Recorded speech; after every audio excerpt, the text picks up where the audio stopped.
Okay,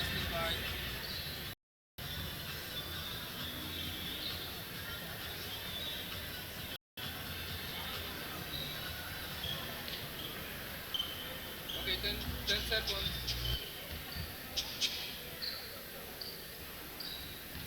Ladies and gentlemen, please welcome to the court to perform tonight. We have Rick Rock. Welcome to the WFCU Center, ladies and gentlemen, and thank you for tuning in live for Windsor Express basketball on Knockstrom.tv. He is Kobe K. I am Brett Hedges, and we will be providing your play-by-play and color, respectively. And Kobe, last night it was the Orangeville A's coming out with a big victory over the Windsor Express 105-93. It was, and it was all Justin Moss. Once again, 35 points, exceptional from the free throw line. The team was great in the pick and roll. They played an up-tempo kind of basketball game, worked together as a unit, shared the rock, and outplayed the Windsor Express, who look to get their first victory tonight here at the WFC Center. Yeah, a little bit of a slow start for the Windsor Express tonight. Outscored 32-19 in the opening quarter. Got to fix that up tonight. Well, definitely. Rome wasn't built in a day. This is a brand new group. They were without their point guard, Darren Duncan. Coach Jones has a tough job here, but this is what this team is made of, and they'll need to find it and work together to find that cohesiveness tonight to get things moving here at the WFCU Center. One stat that stood out to me about last night, Quennell Brown only 9 points, 3 of 9 shooting. You got to get him going early and often for this Windsor Express offense to be successful. Most definitely, he's an intricate part of this process, but arrived late. He's had limited time with this brand new group. What his role will be moving forward, that is yet to be established, but we know it's going to be an important one. And now we're going to bring up Kobe's keys to the game. Kobe, just your thoughts on what it's going to take for both teams to get it done here tonight. Well, number one, Windsor needs to rotate the ball better. 17 team assists last night. They averaged well over 20 last year. That's going to need to be important. Orangeville was a +8 in terms of team assists. Number two is improved shooting efficiency. 43% from the field, 29% from downtown, and 63% from the line. The ball rotation will help create space for better shots. And number three, team defense and limiting turnovers. They've got to find a way not to put Moss on the free throw line. He's really good there. And protect the rim better. Orangeville shot close to 50% last night from the field, and we're a +28 in the paint. And let's talk about the Orangeville A's last night. Obviously, we saw Justin Moss a whole lot last night, but the Orangeville A's are going to have to key off of him to be successful as well. Well, they've kicked things off the right way, 2-0, but they only got 14 points off their bench last night. Same sort of thing in game one. If guys are cold coming in to start this one, they're going to need help. They had 6 players in double digits, but they're going to need it to get into that second unit. Number two is limited turnovers. In the season opener, they struggled. Last night, they protected the basketball, and it showed with the victory. Number three, attacking the rim and rotating the ball. Last night's nucleus and game plan worked. Why not go back to it? Absolutely. I couldn't agree with you more, and that's the goal back to my X factors, what I believe, or one person or what thing can help the team win the game the most. And for me, it's feed the beast for the Orangeville A's. You got to get Justin Moss involved early and often, and of course, you got to be ready on the perimeter for key kick-out threes as well for this offense. Definitely, and Warren Ward got it going last night from downtown, 3 of 7. Patrick Kearney didn't. Windsor's going to look to have an improved perimeter game. But when talking about Moss, it can't just be on Nick Evans. He had 5 fouls. What a game he had last night in Orangeville. But there's going to be need to be some help defense come over and shut him down in the painted area. Yeah, my X factor for the Windsor Express is defense wins championships. Offense sells tickets, obviously, but they've got to get that they've got to get the defensive unit down a little bit. When the Windsor Express keep opponents under 100 points, their win-loss margin, is very, very high. Well, definitely, this team has been founded on championship-level defense, and it's reflected in the standings. In fact, if you look at the Central historically, 4 of the 5 championships are there. So they will get back to that, but they also need to find a way to play together. This is a brand-new group. So like I said, Rome wasn't built in a day, but they also don't want to come out of the gate 0-2, as the grind of the NBL Canada season has already begun, starting for the Express with back-to-back. Absolutely, and of course, being without Darren Duncan will be a hindrance a little bit to that offense, but don't be worried, Windsor Express fans. He'll be day-to-day moving forward, and you got to be excited about the potential of this squad moving forward, Kobe, as well. Oh, definitely. There's some excellent pieces, and I think Quennell Brown coming back was huge. And it was important that Coach Bill Jones got Darren Duncan back in this lineup. They wanted to solidify the point guard position So they needed a guy that was going to buy into his system, and the rest of the players will follow suit. And Wally Ellenson, he's an exciting guy. I can't wait to watch what he's going to do tonight. Overall for the Windsor Express, maybe a little bit more inept shooting from the three-point line. Only 7 knocked down last night. How do we get the three-point shooting going for the Windsor Express early in this game? Well, I think that all starts with ball rotation. The crisp passing leads to open space, and that's where guys get good shots. Maurice Jones, great point guard. He's going to have his hands full, and the workload is going to be on his shoulders tonight, as we are without Darren Duncan, as you pointed out. Yep, that's going to do it for us down here at the sideline. Make sure to tune in at halftime for the report with Aaron Sanders and Justin Prince. We're going to head back upstairs for the call. Thanks for tuning in. We'll be right back with more Windsor Express basketball on Knoxstrom.tv.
After 7 months and exactly 3 days, this Windsorite faithful here are going to see the Windsor Express play their home opener right here at the WFCU Center.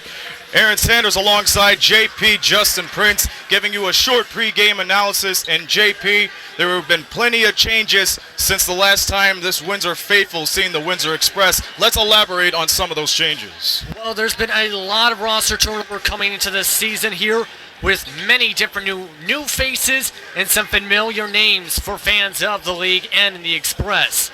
Some of the new additions for this team coming into the league include Wally Ellenson, the brother of Detroit Pistons pick this year, Henry Ellenson from Marquette University. You also have Alex Campbell from the University of Windsor Lancers coming in. You have Noah Moffitt coming in from St. John's, Newfoundland. So some new talent coming in, but some league veterans as well. Quentin Springer-Williams is coming in from the Niagara River Lions. You have Warren Ward, who they traded for the rights for from the London Lightning. And then you also have Nick Evans coming in, who played 10 games for this team back in 2013-14.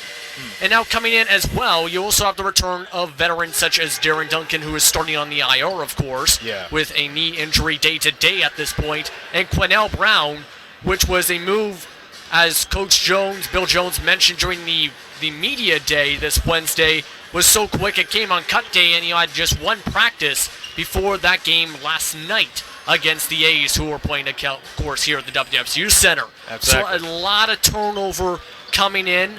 a whole new roster just about, basically compared to the end of last season at the end of their playoff run. Yes. So we'll see how they do once this game starts. I want to give a quick shout out to Ryan Greco and Kelsey Wright, who does the call on A's TV. They mentioned how big of a threat Clinton Springer Williams is when he is very consistent in shooting. How important is consistent shooting for this Windsor Express team for tonight and this season?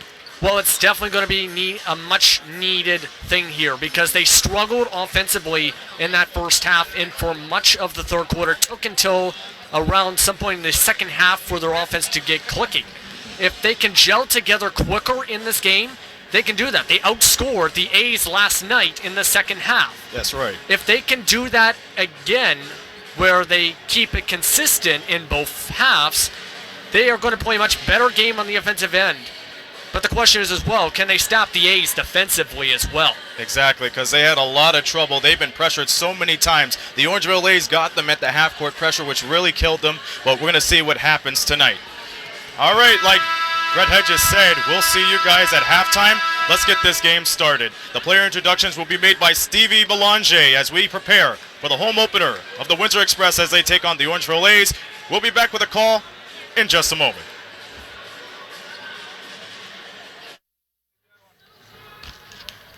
Hello, folks. Welcome to the WFCU Center. Brett and Kobe up in the media booth at the WFCU Center, getting us set up for Windsor Express versus Orangeville for the second consecutive night. Are we good? Windsor Express went to Orangeville or Mono, Ontario, and lost to the Orangeville A's, 105-93, and trying to get their first victory of the season. Meanwhile, the A's are trying to go to 3-0. Let's send it down to our PA announcer, Stephen Belanger, to get it started here in just a moment. We'll be right back here, folks. We ask you to please rise, and please put your hats. And ladies and gentlemen, please welcome Amber Williams in the singing of our national anthem.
Amber Williams kicking off the 2016-2017 MBL Canada season at the WFCU Center.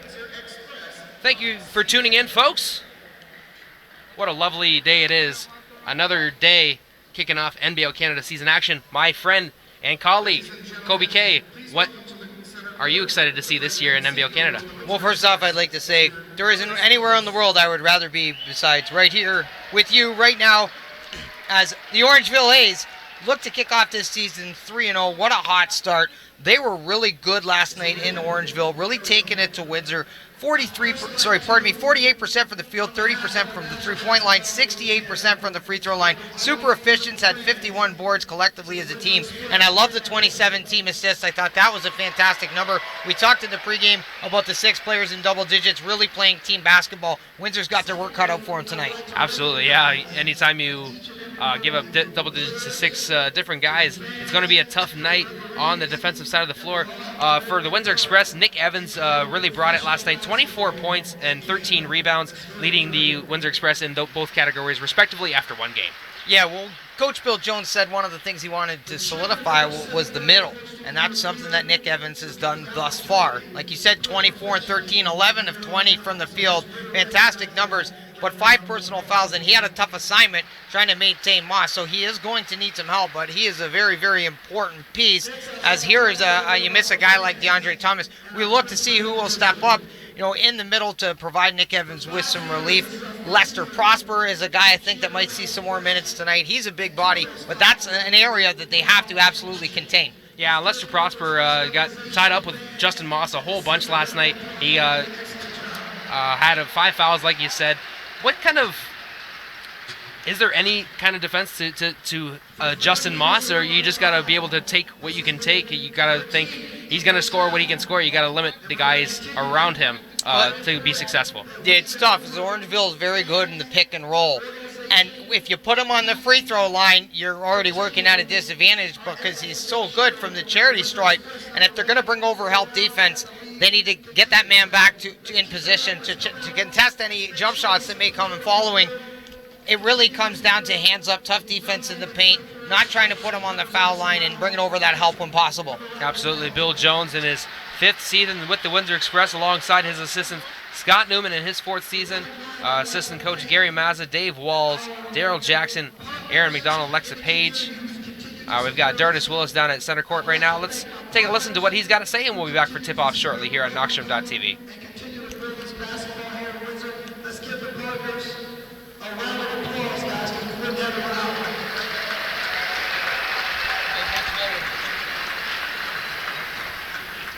In 3 years to break 2 championships home is a heck of a feat. This year, I'd like to recognize right away our head coach, who's here and ready to go to continue that, Bill Jones.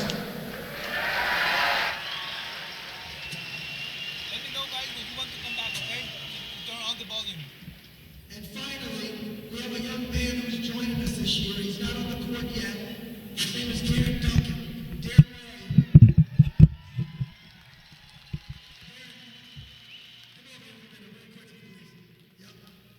this is a young man that led us to the first championship, and he did so in a resounding effort. So we just want to make sure that we recognize, never got an opportunity to shake his hand for his ring, but his ring has been given to him today. So let's give him a round of applause and recognize the excellent job in the first championship.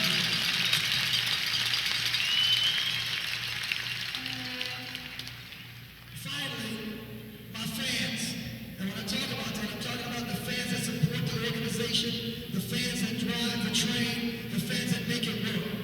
I've asked from you for 4 years your support. I'm asking again this year to continue to give that support. We need you day in and day out to make this run. We need this to make sure that the train continues. So with that in mind, thank you very much. Let's keep up the good work, and let's bring on a heck of a season this year, Coach. All right, guys.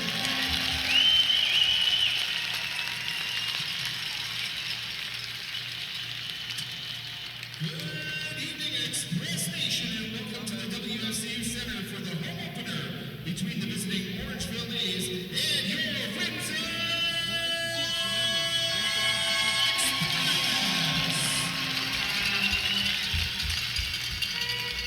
And now, ladies and gentlemen, the starting 5 for Orangeville. Number 2, Rick Bonifer. Number 3, Anthony Harris. Number 4, Jameson Tipping. Number 20, Justin Moss. And number 24, Ramir Jefferson. The head coach is Mr. Brandon Leskovsky.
Michigan, number 3, Pregame.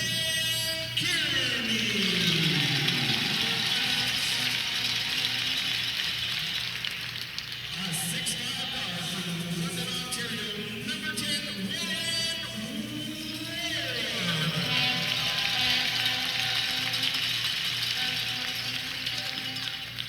5'7" guard from Saginaw, Michigan, number 11, Maurice Jones.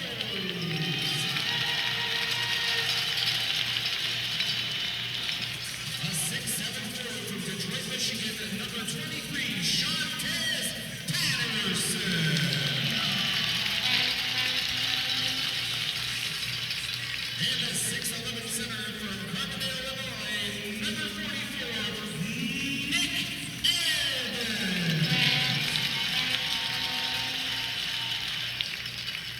The head coach of your Windsor Express is Mr. Bill Jones. The Windsor Express assistant coaches are Scott O'Mid, Daryl Jackson, and Dave Walls.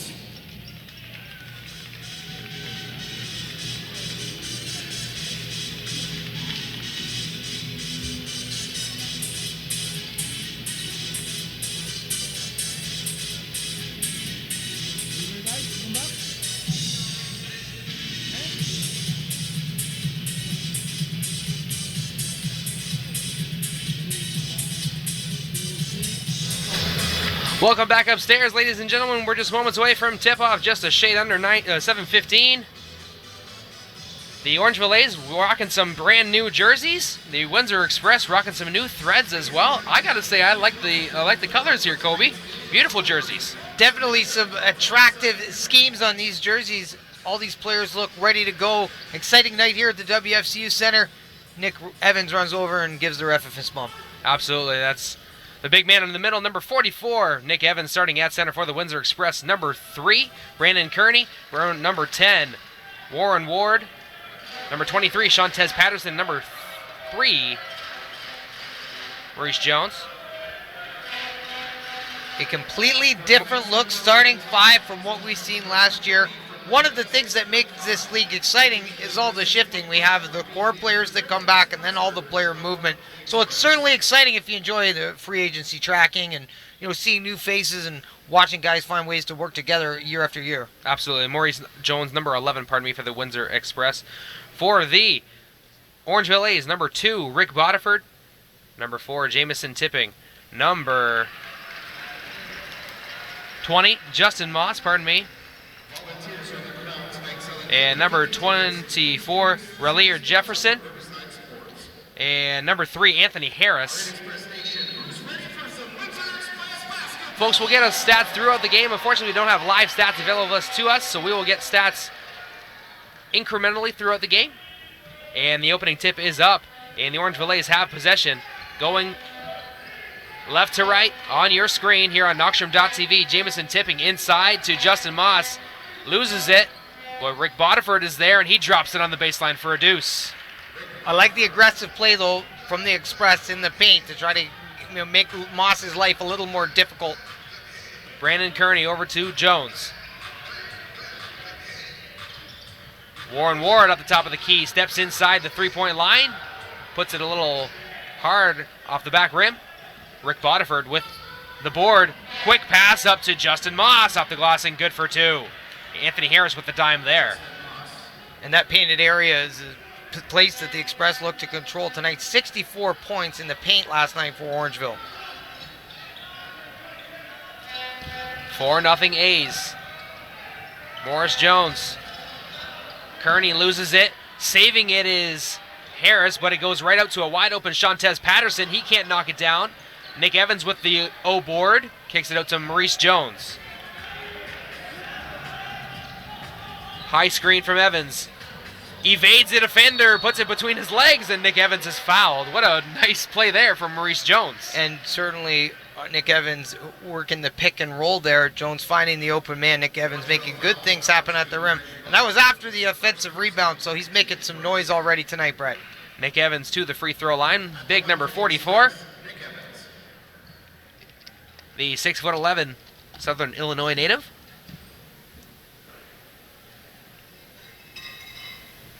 Knocks down the first point of the year at the WFCU Center in year 5.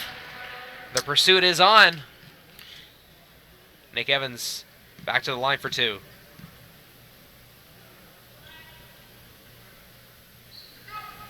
Knocks it down. Here we go.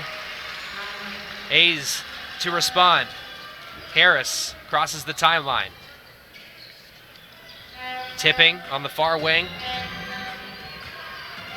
Steps into a 3. Off the front rim. Jones with the board. Quickly up the floor. Ward. Back out to Jones. High screen. Skips the screen. Rises up and shoots. Maurice Jones for 2. Beautiful little elbow jumper from the left side there by Maurice Jones. Moss. And that ball was batted away from Warren Ward there. The Express playing with a little more intensity to start this game. Tie game 4-4, 2 minutes in. Bodiford goes to his left, makes a move to the cup, can't get it to fall. Patterson with the board.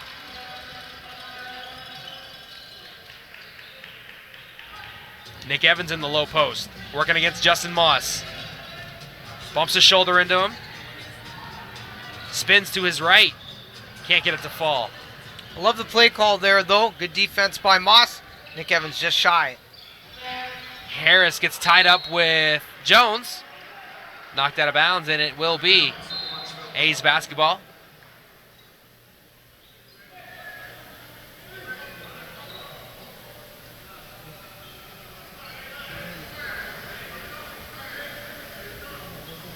A's set up an inbound play on line formation. Anthony Harris, the trigger man. Moss, the last man in. Ball is skipped out to Tipping. He saves it from going out of bounds. Or over the timeline, pardon me. Turnover. Here come the Express. Warren Ward takes a shoulder. Can't finish. Now he does. Warren Ward for 2. And another O board for the Express, playing with some energy, showing off some of that championship level defense we've seen in the past. But Tipping is fouled after a quick pass to him. Gave him a wide open look. Shantez Patterson, the guilty party. Tipping will shoot 3. Express fouls number 23. The A's shot 25 free throws yesterday, Brett, and Justin Moss responsible for 11 of them. He was a perfect 11-11 from the line. Not bad at all to go 100% if you're having more than 10 attempts in a game. Jamison Tipping misses his second.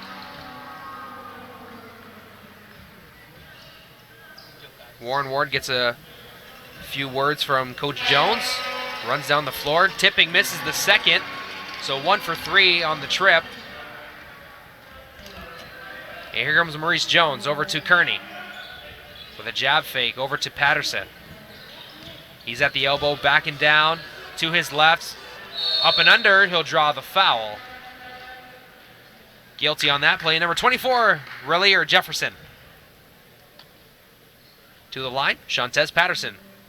Orangeville fouls number 24, Relier Jefferson. Number 23, coming over to the Windsor Express out of Alabama State. He's a Detroit native, Michigan. Stands 6'7", 200 pounds.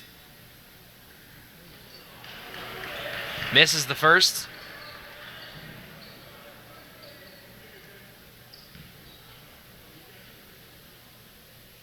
Back to shoot again. Patterson for the second. Can't knock down either. Comes up empty. And Bodiford with another rebound. He's got a handful already here today.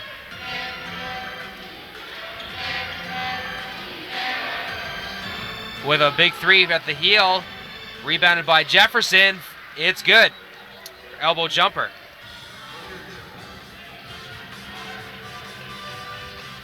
Ward dishes it out to Kearney. Jones for 3. Off the front rim. Bodiford with another board. He had 15 rebounds yesterday. Playing strong basketball on the glass. Jefferson crossing over. Can't get the shot to go. Evans with the board. Here comes Warren Ward.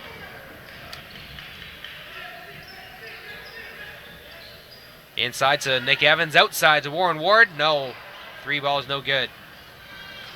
Good look, just didn't fall for Warren Ward, typically a 40% shooter from the three-point line.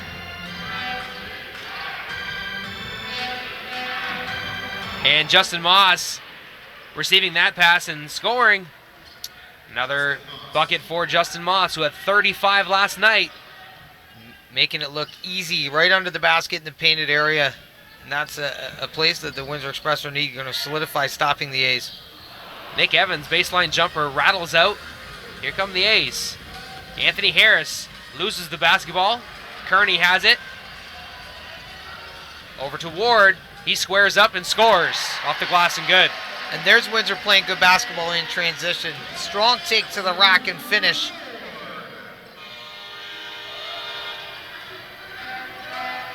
Moss facing up, crosses over, going to his left, bumps his shoulder into Nick, picks up his dribble. Tipping in the corner. Off the heel. Patterson with the board. In transition. In the corner, it's Kearney. Yes! Brandon Kearney for the Windsor Express. He struggled to get going last night, Brett, but I bet you that feels good. Beautiful three-point shot from the corner.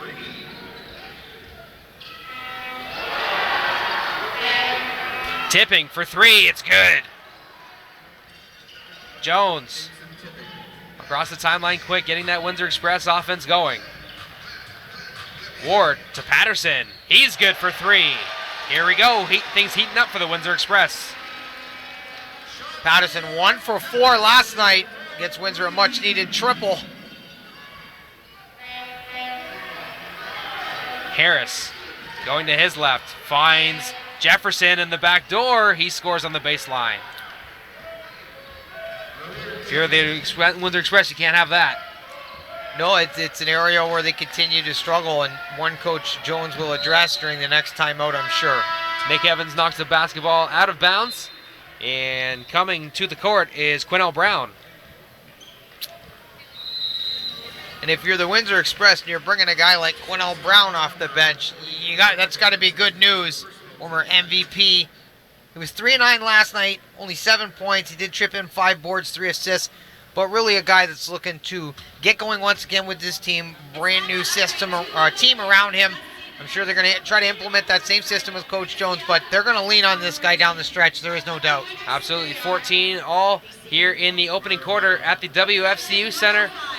Super excited to get another season of Windsor Express basketball underway. 2-time champions. Last year it was the Halifax Hurricanes coming away with the hardware. And now we get to tell the story of an entire 40-game regular season to crown another. Pretty cool. Yeah, the pursuit is underway. 10 teams, 2 new franchises, 1 goal, an NBL championship. But this year a little different because 2 teams will not make the playoffs. So there will be an odd man out, so to speak. And that's why it's important to come out of the gate here with the W for Windsor. Certainly they're not thinking about the playoffs today. But every game counts in the NBL. It's a 40-game season. It's a grind, and it has begun. Absolutely, and on the other side of the coin, you've got the Orangeville A's looking to go 3-0 to having a very good start on the regular season if they're able to get it done tonight. And they brought back some players. I think Bodiford, Jamison Tipping, certainly Moss. I mean, they have guys that came back last year. This isn't a completely new team, obviously new pieces, but that core is very, very important, and we're seeing why that is through the first 3 games of the Orangeville A's season. Absolutely. Checking into the game for the A's, a former Windsor Lancer, Enrico Di Loretto, played for the Windsor Lancers. He's a London, Ontario native, went to Beale High School. He is the University of Windsor men's program's all-time leading scorer, Kobe, so you know that he can fill up the hoop. Excited to see what he can do for the A's here tonight. No shortage of talent in the NBL, that's for sure. Rico Di Loretto wears number 10 for the Orangeville A's. Bodiford, top of the key to Jefferson, to Di Loretto. He's wide open. Can't knock down this 3. And too much space to shoot if you're Coach Bill Jones, I can guarantee you that. Yep, someone misread on the screen on that play. Kearney with the ball. High screen with Quinnell Brown, gives it to Quinnell. He's working against Rico. Step back jumper, too strong, but the rebound is to Nick Evans. He can't finish. Empty trip for the Windsor Express. And Warren Ward comes up with a steal on that long pass. Nick Evans hustling to get back. Kearney in that corner three. Can't get it to go. Tips. No. Bodiford with another board. Harris. Wow, finds a wide open lane for Jaleel Jefferson. Relier Jefferson scores off the glass for 2. And 2 more points in the painted area for the Orangeville A's that continue to do the same sort of damage to Windsor that they did last night. Lester Prosper set to check into the game. 4.5 to go here in the opening quarter. A's up by a pair, 16-14. Ward, top of the key, picks up his dribble, gives it over to Kearney. 3 to shoot. And that'll be a shot clock violation for the Windsor Express. A little bit of indecisiveness on that play. Yeah, again, brand new group of guys working together, but at the same time, it's got to get figured out. Coach Bill Jones shouting some instructions over from the sidelines. And I'm sure at some point here we're going to see Clinton Springer-Williams, who had himself a great game last night in Orangeville. 18 points, 6 of 8 from the field, 3 of 4 from downtown, 3 of 3 from the free throw line. There you go. Number 5 checking into the game for the A's, Scotty Hendricks. Hendricks with the ball. In the high post, over to number 21, Daniel Tulloch, who just checked in as well. DiLoretto finds Tulloch, he can't finish. QB with the board. Kearney in transition. Pick and roll with Lester Prosper. He goes to the key. Comes up short, gets his own board. Can't get it to go. Sure, Lester would want that pair of opportunities back. Windsor working hard on the old glass right now. Thinks second chance points just not falling. Anthony Harris knocks down the transition jumper, going up 4. Kearney.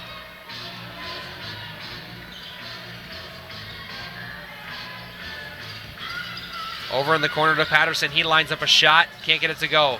Rico with the board. Patterson swats it away, but it ends up in Anthony Harris's hands. It's good for 3. And all kind of room to shoot. Orangeville pushing the ball in transition and good things happening. 5 straight points for Anthony Harris. Leading this second unit to a 7-point lead over the Windsor Express currently. Lester picked up his pivot foot. That'll be a traveling violation.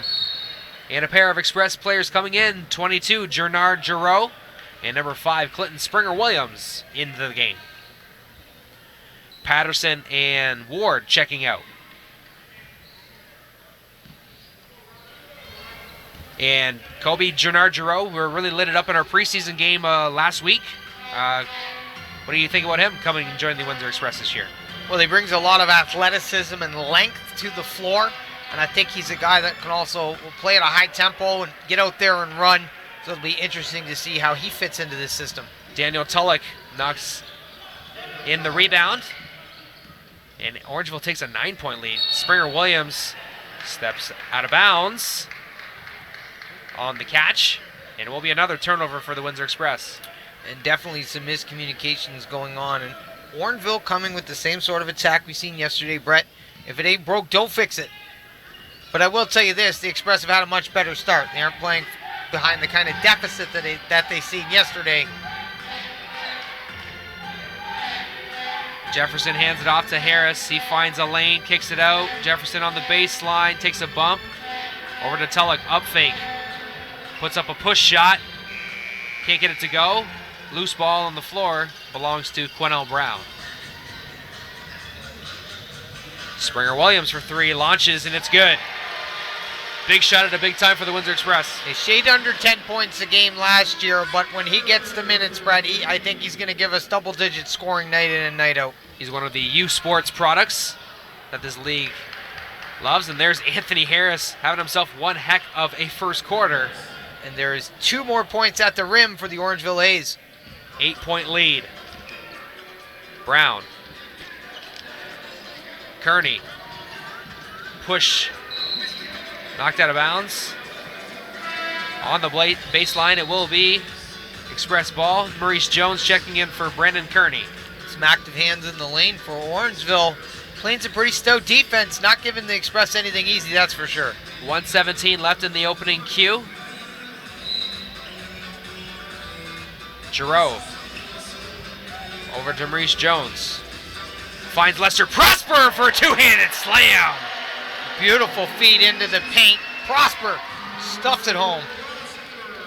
I watched practice the other day, and every time he goes up, Lester Prosper goes up hard and tries to throw it down just as hard. There's a block by the Express defense. No-look pass out of the hands of Gernard Giroux. Unfortunate because Janot had a lot of room there and probably could have put the ball in the basket, but like you said, just off the fingertips. Hendricks. Moss over to Troy Joseph.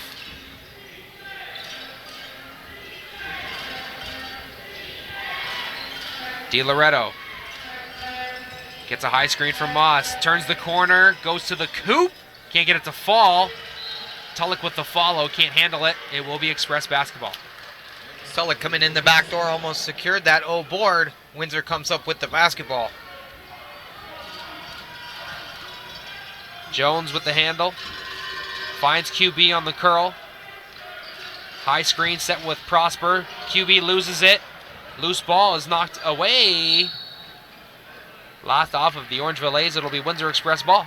And because of the second effort there by Quinall Brown, looking to fix his own mistake, gets back in there and able to help Windsor maintain possession of the basketball. And checking into the game now is Slim McGee. Number 31, stands 6'11". Playing the power forward spot, matching up with Gernard Giroux. Gernard Giroux on the baseline for a two-handed slam. And Maurice Jones nearly steals that inbound pass. But Windsor picking up the intensity a little bit here. Looking to close out the quarter on a strong note. Moss bring the ball up the floor. 3 seconds. 2 seconds. Rico's not going to get it off. And that is the end of the first quarter. The Orangeville A's take a 25-21 lead after 1Q, thanks to a nice quarter from Anthony Harris. Wow, what a quarter of play, Colby K. Yeah, no doubt about that. Orangeville doing some great things, certainly attacking the rim and great ball rotation, finding the open man, lots of space to shoot from the three-point line. I'm sure Coach Bill Jones will want to shore that up. Windsor needs to put their foot on the gas pedal a little bit and keep that intensity up. Good things happening when their foot's on the gas pedal, like I said. Couldn't agree more. We're going to take a short break. When we return, our stats and facts from the first quarter and the ensuing play of Windsor versus Orangeville. We'll be right back here on Knoxstrom.tv.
Welcome back, folks. Second quarter moments away here at the WFCU.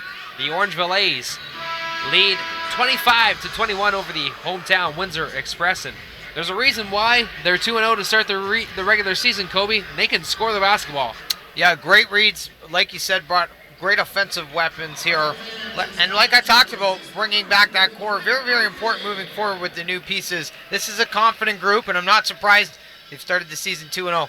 Absolutely. The Windsor Express looking to combat the A's onslaught. Perfect. Justin Prince, the man of the hour, bringing us our stats from down below. And a nice dish and feed from Maurice Jones to Gennard Giroux. Throws it down for his second dunk of the game, Kobe. Yeah, bringing some of the energy off the bench, Brett, using that length to his advantage. Jamison tipping at the top of the key. Nice drive and finish there from number 15, Troy Joseph, going from the corner and finishing at the cup. Express down 4 with the handle. Quinnell Brown on the screen and roll. Moss steps up with the steal. And an offensive foul going to be called against Justin Moss. I didn't think Quinnell Brown had his feet set, but the official disagrees. And it will be Windsor Express basketball. Good job from Quinnell Brown getting back in time after, once again, making up for a mistake earlier with the turnover. A veteran play right there by Q. Prosper on the high post. Over to Jones. Spins at the elbow. Clinton Springer with a jab step. Gets open. Knocks down the triple. And there he is, Clinton Springer Williams. Important part of the offense last night. Doing great things again in this one. Silky smooth release for 3. Bodiford for 3. No, off the side. Troy Joseph, he is blocked by Gennard Giroux. Maurice Jones getting in the passing lane on that play and knocking it away.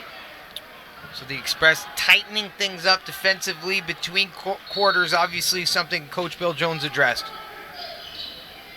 Moss at the end of the shot clock gets it off the glass and good. Banks open, everything falls for that guy. And I think Will Jones wasn't happy with Lester Prosper on that play. Nick Evans is coming right back up. Giving a little bit too much room for Justin Moss, I guess. Swatted away, QB. Nice play there from Slim McGee. Rick Bodiford converts. No, he cannot. Ace maybe looking for a plan to stop Gennard Giroux from dunking. He come up with a nice feed from Maurice Jones there and threw it down pretty hard. Getting these Windsor Express fans into it here early and often. Well, certainly that's what they need, and that's what they need off the bench, is a guy to inject some offense and some life off of the bench there, and get things going, get the crowd into it. So that's an important player for the Express right now. Absolutely. Coming out of the timeout shortly, the Express and A's. Pretty good game to start off the Express season at the WFCU Center. We're going to come back here Friday, January 13th for a date with the Kitchener-Waterloo Titans. So a date with the the newest franchise in the NBL Central Division. Yeah, it should be an exciting game, no doubt about it. But with all the movement and with the players in this league, they are new franchises, but it's almost like there's new franchises with every team every year. So that's one of the exciting things and things I love about the NBL. Good point. Maurice Jones over to Giroux. Kicks it back out to Jones. Finds that will be a traveling violation during the drive and dish. So it'll be a turnover for the Express. Nick Evans had 4 points and 2 boards in that first quarter. Such an important piece of what Coach Bill Jones is doing right now. Anthony Harris.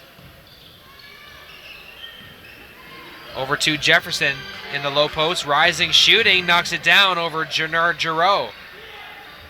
That's a tall task in itself. This A's team playing with confidence. 34-26. Giroux squares up. Can't get it to go. Nick Evans with the rebound to Springer Williams. No. QB knocks it down. Springer Williams driving, dishing. No, can't get it to go. Clinton Springer Williams to the free throw line for a pair. And 3 offensive rebounds now for Nick Evans, Brett. Gotta love it when the big man is getting involved in the offensive glass.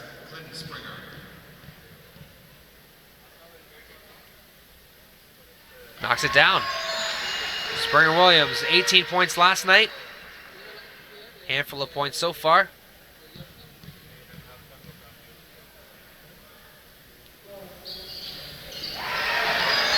Two for 2 for Clinton. And a 6-point deficit for the Express. Anthony Harris. Behind the back to his right, kicks it back out. Extra pass in the corner for Tipping. No good. Great ball rotation there by the Orangeville A's.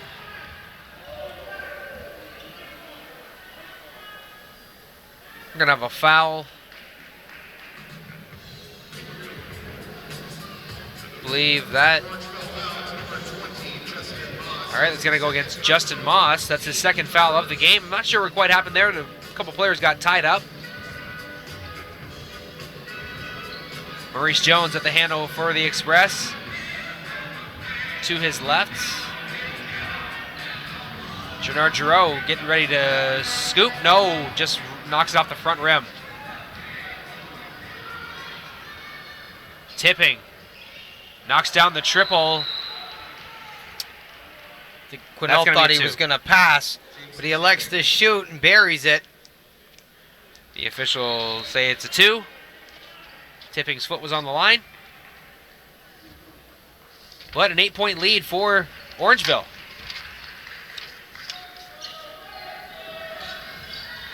Nick Evans can't knock down the elbow jumper.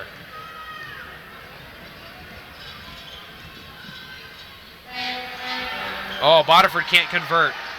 Fortunately for the Express, Nick Evans was down in the low post area, able to get that rebound. Quinnell Brown finds Gennard Giroux. He can't convert on the inside. Things just not falling for Windsor under the rim. And Justin Moss converts. And they're falling for that guy coming into this one, averaging 30 big points per game, leading the NBL Canada. And the Express down 38-28 here, and head coach Bill Jones has called timeout, and rightfully so. Yeah, there's been some miscommunication, some bobbled passes under the net, some unlucky bounces, but you can't take away from the play of the Orangeville A's, who continue to attack the rim and beat up the Windsor Express now here at home. All right, we're going to take a short break from the mics. When we return, gameplay of the second quarter continues on Knockstrom.tv.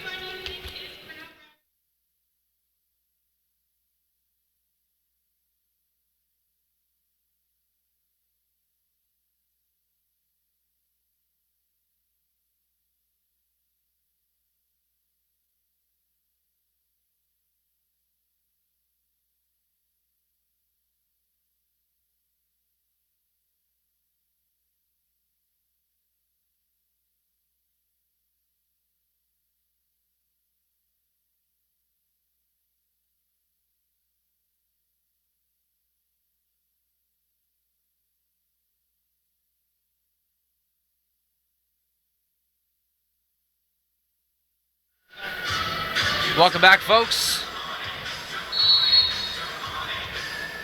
Coming out of the timeout, the Windsor Express down 10 to the Orangeville A's, 38-28. Looking to get something going here. Springer Williams drives off the glass, can't get it to go. Nick Evans had a hand on it, can't handle it. Anthony Harris. Back to Justin Moss. And he is called for a traveling violation. Nick Evans in the right place at the right time, able to help create that traveling violation.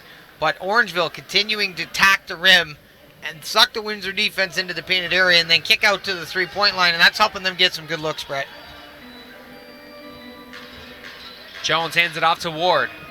To Springer Williams. Couple shooters on the floor for the Windsor Express.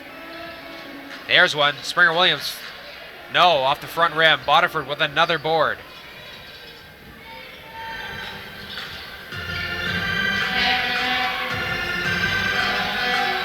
For 3, no good, Anthony Harris. Nice job from Clinton Springer Williams to knock it off of the ace player to maintain possession.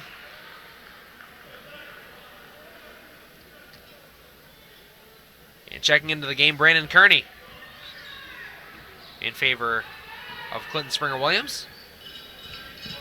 To his right, Kearney dishes over to Nick Evans. Takes his time, squares up, and finds the cup. Uses a little pump fake, gets the defender to bite, goes up strong off the glass. Nick Evans with an important 2 points for the Express. Bodiford over to Jefferson. Top of the key. Second chance, third chance, it's good. That's Jefferson.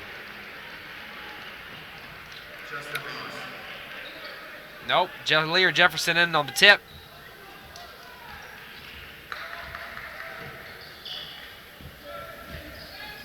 Brandon Kearney. Jones with some nice work there, but Kearney can't finish. Moss to his right. It'll be a jump ball on his way to the basket.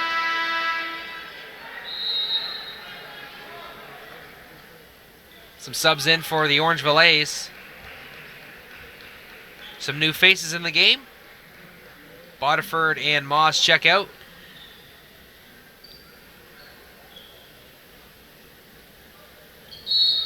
Tipping the trigger man.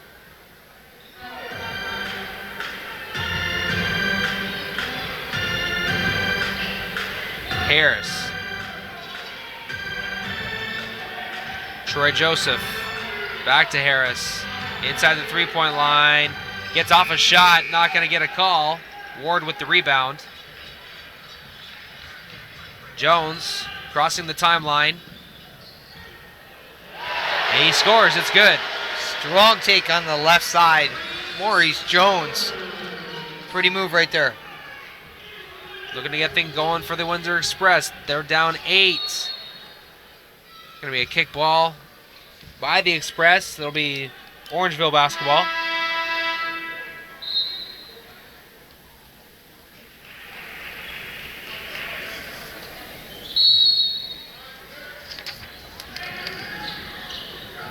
Tipping.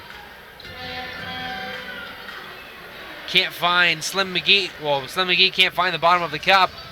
Over to Brandon Kearney. Reaching in is Di Loretto. And we'll have a Windsor Express inbound on the baseline. Maurice Jones, the trigger man on the following play. Seeing his share of minutes in the absence of Darren Duncan, doing a great job. Ward. Working against Di Loretto, working in the low post, kicks it out to Maurice Jones. Can't get it to go. Crossing the timeline is the former Lancer.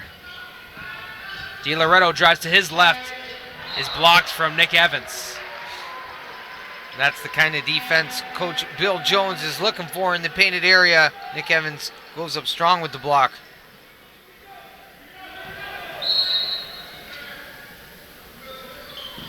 Di Loretto on the inbound. Tipping in the corner, working against Kearney. Got his hands in the active hands from Maurice Jones. Jamison Tipping knocks it off his foot. Windsor Express basketball. And the defensive pressure they're looking for, creating that turnover. Able to now possibly chip into this 8-point lead that the Orangeville A's have. Brandon Kearney on the far side over to Jones. He's got himself an open look. Off the front rim. Low shooting percentage for the Windsor Express so far in this game. And quick pass in transition and finish. Jefferson, what a play. Several times now the A's have found the open man just to the left side underneath the basket from the Windsor Express. Ward. Blocked from McGee. Jefferson at the elbow over to Harris. Tipping, mid-range jumper, knocks it down. And a foul going to be called against Windsor, number 44. Nick Evans going to be called for a foul after the basket. So that will be Windsor Express' third foul, I believe, in the quarter. Tipping showing off that mid-range game. Yeah, knocking it down. Had a pretty good game last night as well, being in double figures. 12 points last night, among many other Orangeville A's in double figures. The offense really working in Orangeville. Jefferson. To his left. Can't get it to drop in the cup. Jones with the loose ball.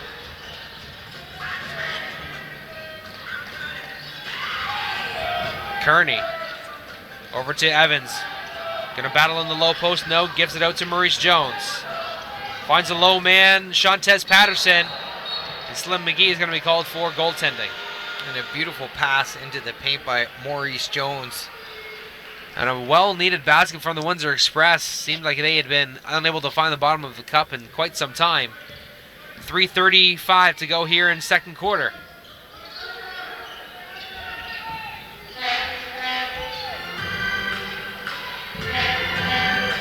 Slim McGee with a turnaround jumper off the glass and good. With the fadeaway over big Nick Evans.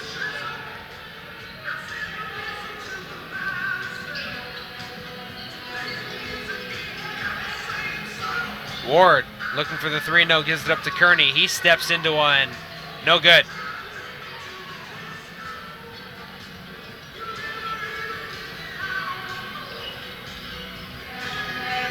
Tipping. Finds a wide open Jalir Jefferson at the bottom of the cup for 2. Absolutely no Windsor Express jerseys anywhere in sight. That's the easiest 2 points the Orangeville A's are ever going to get. Nice job from Warren Ward to keep it away from Di Loretto. 2.5 to go. Ward looking to heat up. Jones for 3. Nick Evans with another offensive board. That's going to stay with the Windsor Express. So a handful of O boards from Nick Evans.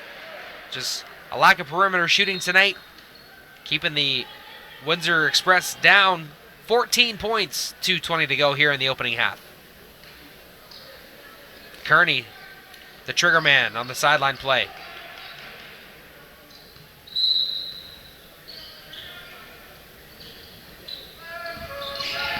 Jones over to Ward. Patterson, low post move, can't get it to go. Tipping. Can't get the 3 to go. Push pass over to Patterson. And Tipping is going to be called for the foul, and Patterson will go to the free throw line. The Express doing a good job getting out in transition, making something happen, able to get to the free throw line here and potentially generate some offense. And we're going to call an intentional foul against Jamison Tipping. So Express will get 2 shots and the foul. So the official Jeff Assels signaling that he struck Patterson above the neck region. So that's going to be a clear out. So Patterson will shoot 2 by himself. And maybe this is the kind of play that the Express need to get them back into this. Certainly, maybe some points on the board here from the free throw line, and then the ball back and try to steal away some of this momentum. Knocking it down.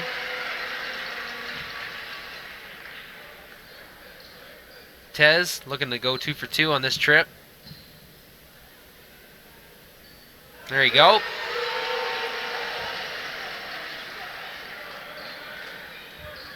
And the Express get some direction from the sideline, and they're about to get going. 1:59 to go, down by 12. They can make a little bit of a dent here. Just need to convert on the offensive end.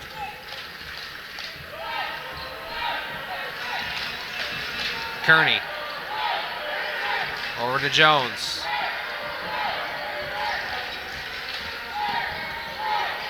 Nearly loses it, but gets it back. 8 to shoot. Tez loses it. Kearney keeps it. Loose ball. Tipping rips it away from him. Di Loretto with the handle.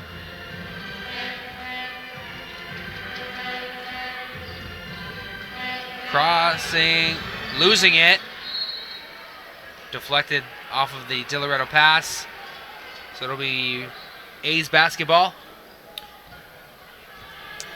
12 on the shot clock, but Orangeville, more importantly, maintaining the ball here.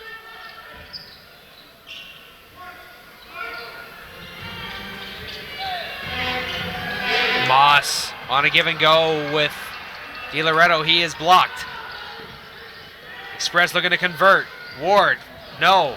Tez with the O board. Yes. And some energy there for the Windsor Express, and a much needed 2 points off the offensive rebound.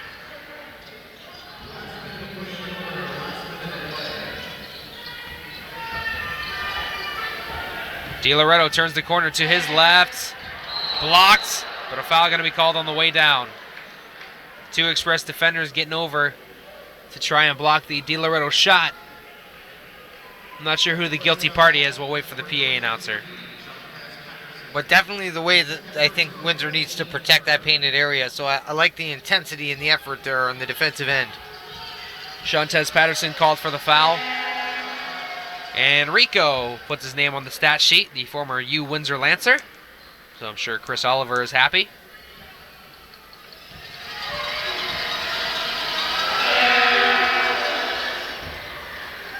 DiLoretto converts 2 for 2. Extends the A's lead to 12. Nick Evans working against Justin Moss, who has a pair of fouls.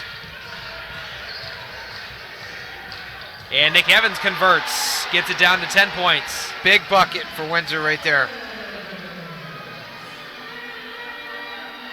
25 on the shot clock. No, 25 on the game clock, pardon me. 13 to shoot.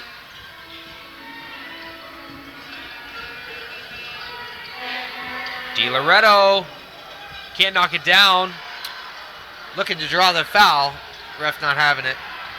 Yeah, he might have a case there. We got 7 seconds to go here in the queue. Moss to Patterson. Extra pass to Kearney at the buzzer. No.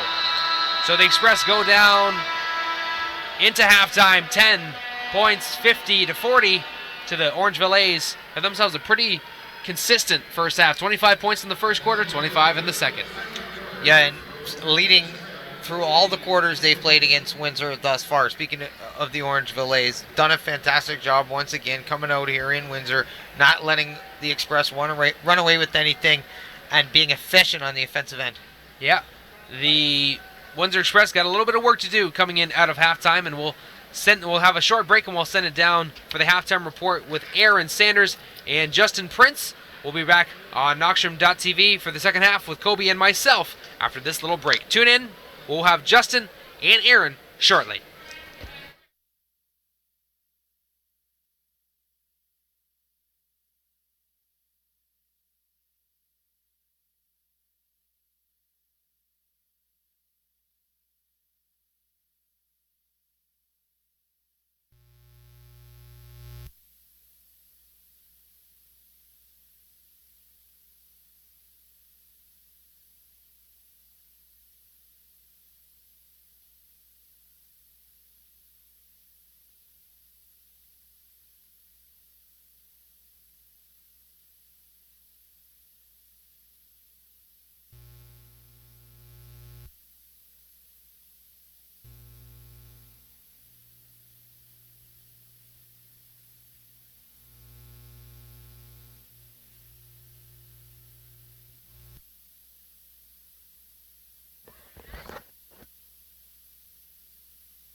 All right, at halftime, the Orangeville A's lead the Windsor Express 50 to 40.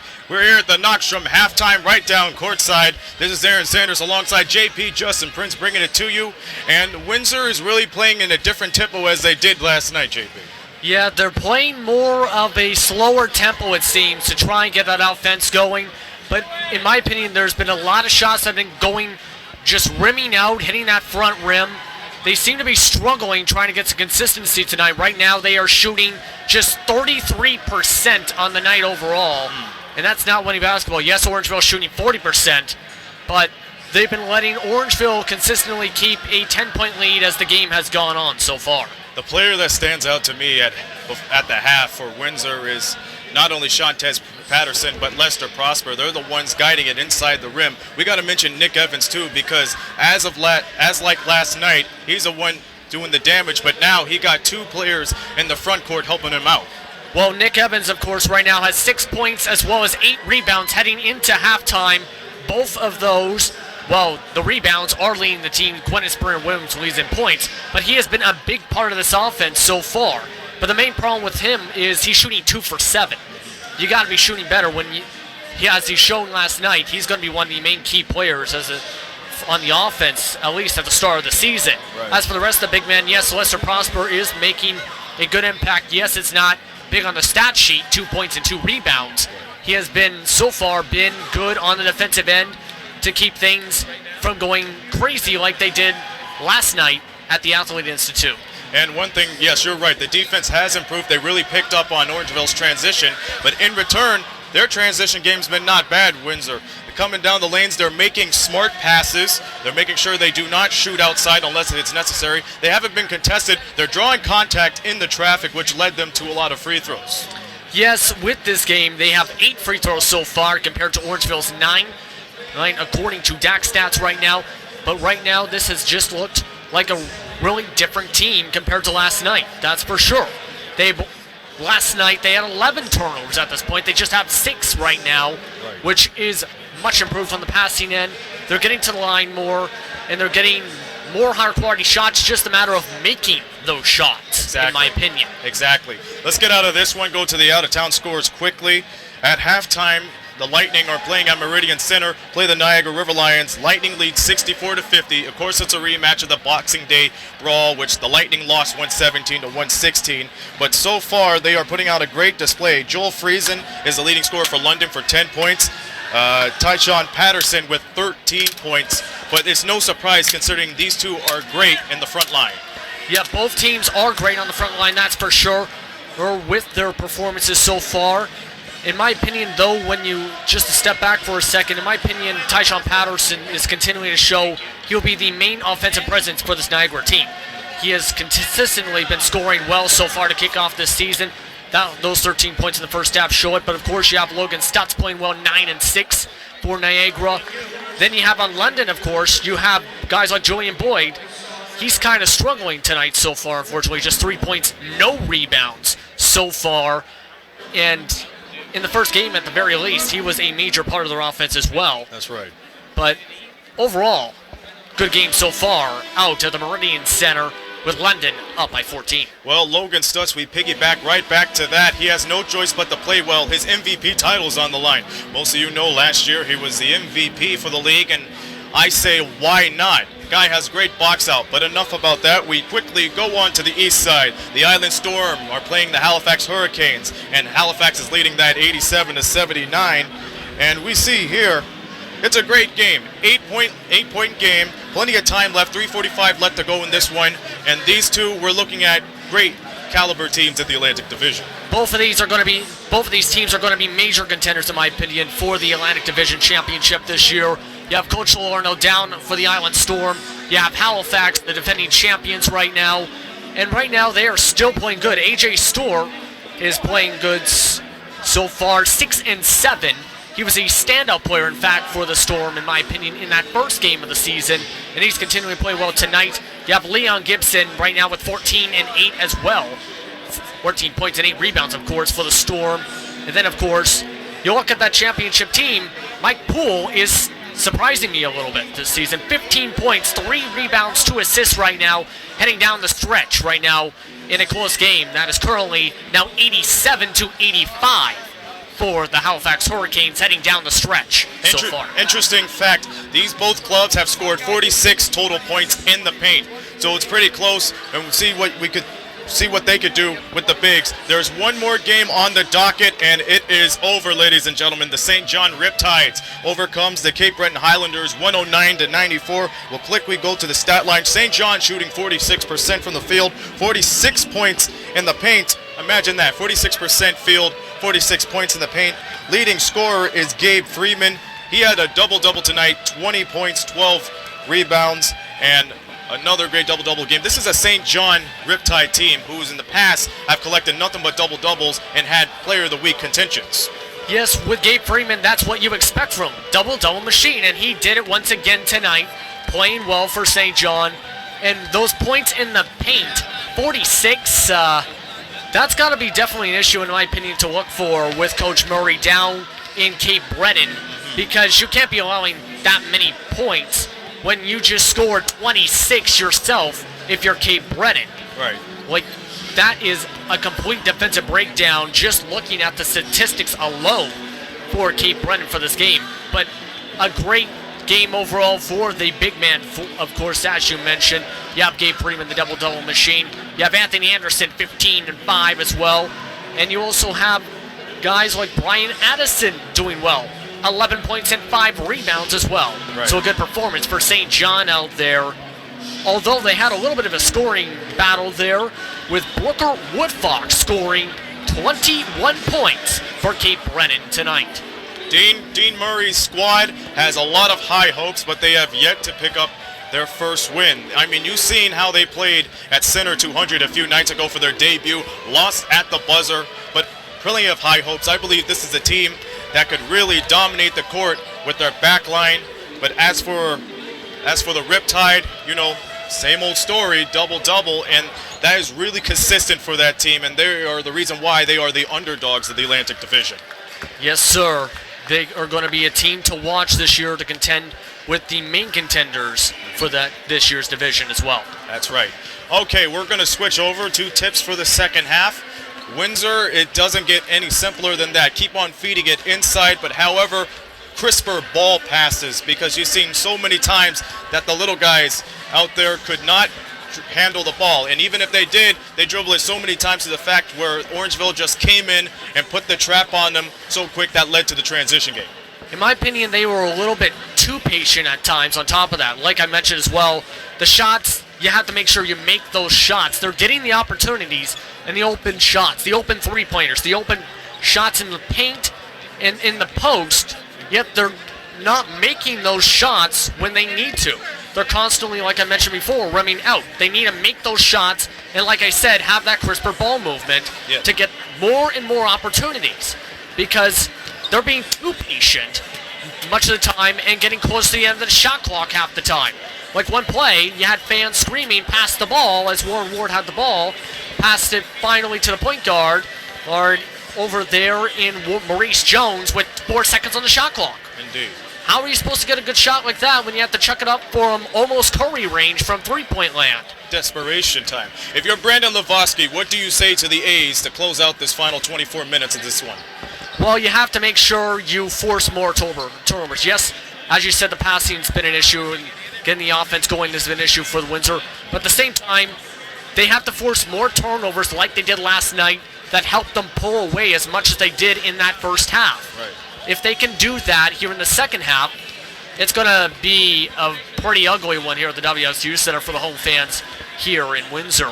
But if you're Coach Bill Jones, you have to tighten things down, that's for sure.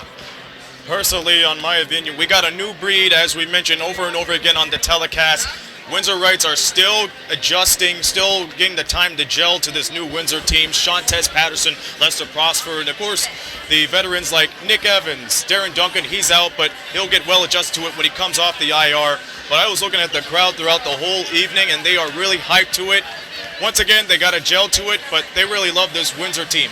New breed, and from the WFCU Center, a lot of new things happening. New lights, new sound, new Jumbotron, as you see up there. So a lot of new things for Windsor, but if they put their minds to it, they might be able to finish it off, and they'll be just a couple of old friends down the trail.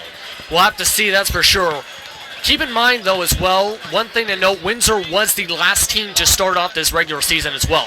You know, with last night's game, this is just their second matchup, Orangeville's third here, with Windsor being a back-to-back to start off. It's going to take some time to gel. As in a presser with Bill Jones during that the media day for the Express on Wednesday, he did mention, when I asked about DeAndre Thomas, who, by the way, is returning mid to late January, for you guys wondering as well, from the injured reserve / the practice roster, he said that the championship is not won in December and January. It's won in March and April. And that is basically the mindset, that it's going to take some time to get this team to gel together. You know what the Windsor Express have to do if they want DeAndre Thomas to come back and really take over? They got to be right on track. Really right on track. They definitely have to. And there's the story, folks, here at the Knoxstrom halftime. Windsor Express down 10, 50-40 against the Orangeville A's. We'll be back for the Knoxstrom postgame. Brett Hedges and Mitch Colby K will return to the call right after we take time out from this. You've been watching the Knoxstrom halftime. Enjoy the second half, ladies and gentlemen.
Hey, folks, thank you, Justin and Aaron, for their great job at the halftime report. The Windsor Express trail the Orangeville A's 50-40, and Kobe, they just gotta be able to put the ball in the basket a little bit more in the second half, and we're gonna have ourselves a really competitive game. Absolutely, and we talked about Windsor needing to fix the efficiency, certainly with the shooting. 32% from the field, 15 of 46, only 25% from downtown, 4 of 16, 6 of 8 from the line for 75%, so that's a good number. But certainly in terms of the 2-point shot and the 3-point shot, it definitely needs to be better. Windsor was good on the glass, 29 boards, 8 on the offensive end to Orangeville's 30. But again, Orangeville shooting 40% from the field and almost 78% from the free throw line. So more efficiency out of that side. Orangeville had 15 total team assists to Windsor's 12. That number was fairly close. The turnovers were 6 up. That's pretty good for 2 quarters of basketball. So I think Coach Bill Jones is going to be happy about protecting the basketball. In terms of your leading scorers, Orangeville, Jefferson had 16, Bodiford 7, Harrison with 4. For Windsor, Patterson 9, Evans with 8, and Jones with 7. 26 big points in the paint for the Orangeville A's. Yep, and led by none other than Justin Moss. He had himself quite the first half. As did Anthony Harris. Here's Maurice Jones for the Windsor Express. He comes up short on that jumper, that push shot. Anthony Harris at the helm.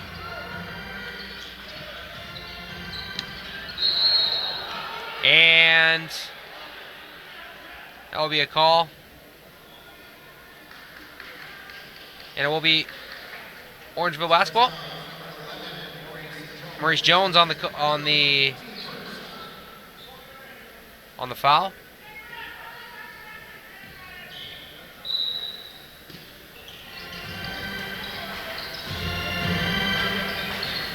Over to Jefferson here. 2 passes later, Rick Bodiford steps in outside the 3-point line, gives it over to Jefferson, steps inside the 3-point line, misses. Moss with the O board, finish, and it's good for 2.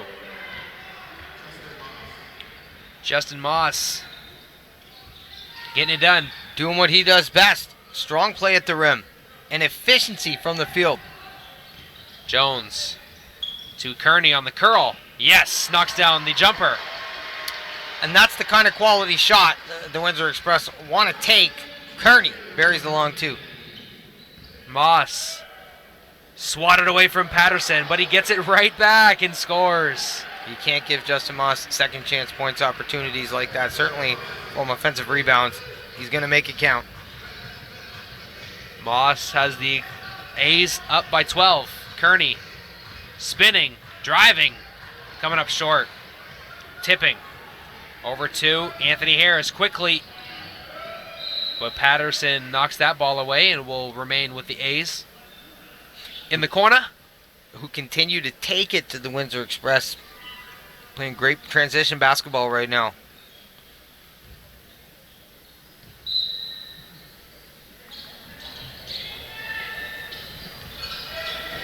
Knocked away. That will be Windsor Express basketball now.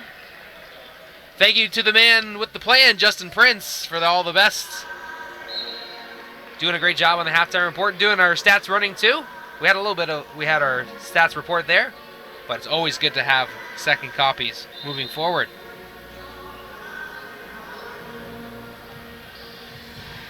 In the Orangeville A's with the basketball on the sideline, Anthony Harris, the trigger man. Anything new on that stat sheet, Kobe? Well, Windsor only scored 7 points in the second quarter, so we know they're going to need to be better offensively if they're going to win this game. And a finish there. Gives the Orangeville A's a 14-point lead. 10 minutes to go here in the second quarter. Third quarter, Warren Ward over to Shantez Patterson. Off the foot of Bodiford, that will be a kickball.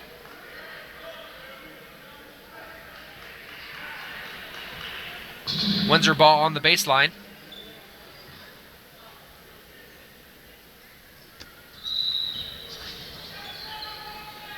Kearney hands it off. Nick Evans. Jones. Backs down, finds Maurice Jones. He finds Patterson for a 2. That all started with a beautiful pass in the post by Nick Evans off the mismatch. Maurice Jones with some pinpoint passing so far in this one. Great play from the point guard position. Oh, and Rick Bodiford had Justin Moss open on the screen and roll. Can't grab it. And it will be Express basketball.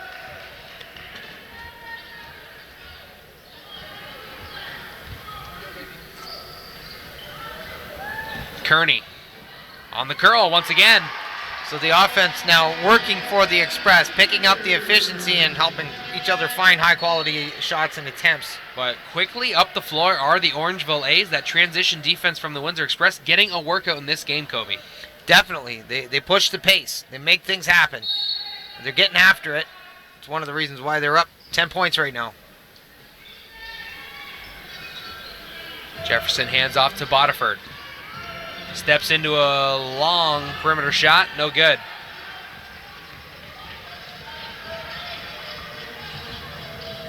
Warren Ward kicks it out 2 passes later. Jones steps into a jumper. No good, but finished from the big man, Nick Evans. That's the kind of intensity Coach Bill Jones is looking for.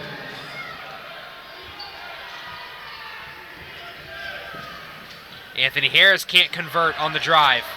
Kearney with the board, leading it the other way. Evans can't get it to fall. The follow is no good. Wow. Reach. Oh, nice play from Relier Jefferson. Well done. Keeping away from the defenders and scoring up the cup.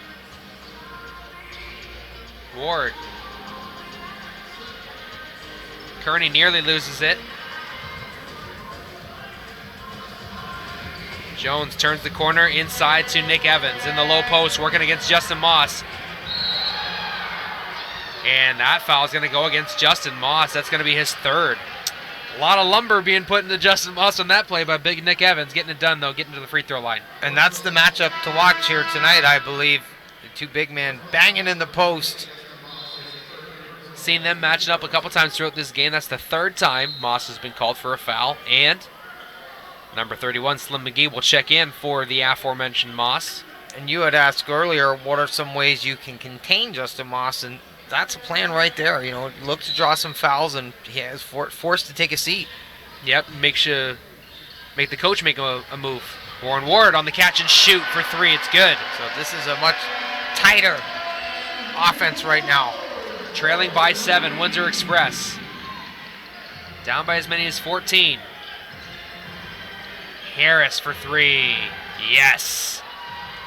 And just when Windsor starts to pull away here, the Orangeville A's come right back down and hit a big 3-pointer. Kearney hands it off to Ward. Inside the 3-point line, dished it over to Jones. To Nick Evans at the elbow. Back to Jones on the baseline.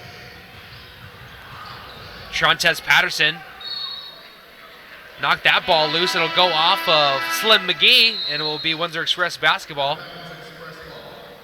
Express down 9, 7:24 to go. Here comes the former Windsor Lancer, Enrico Di Loretto.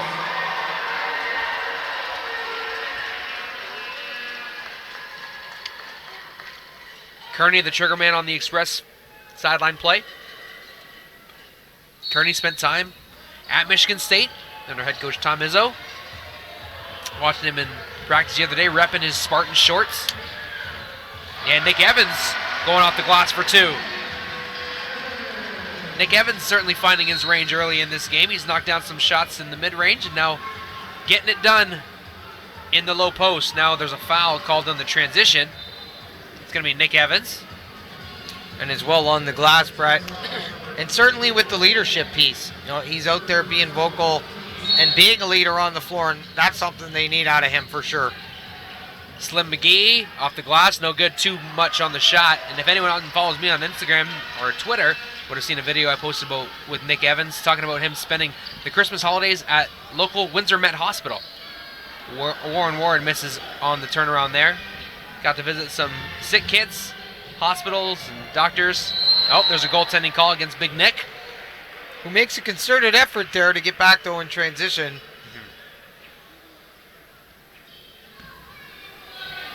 And the one thing that Nick spoke about was just the amount of community events that each NBL Canada team does and each franchise he's been involved with and how much he likes being a part of it. Those are the kind of guys you'd love to have on your team. Patterson for 3. On the give from Nick Evans. It's good. And the Express getting themselves back into it, Kobe. Showing off some of that great passing out of the post. Nick Evans finds the open man in the corner.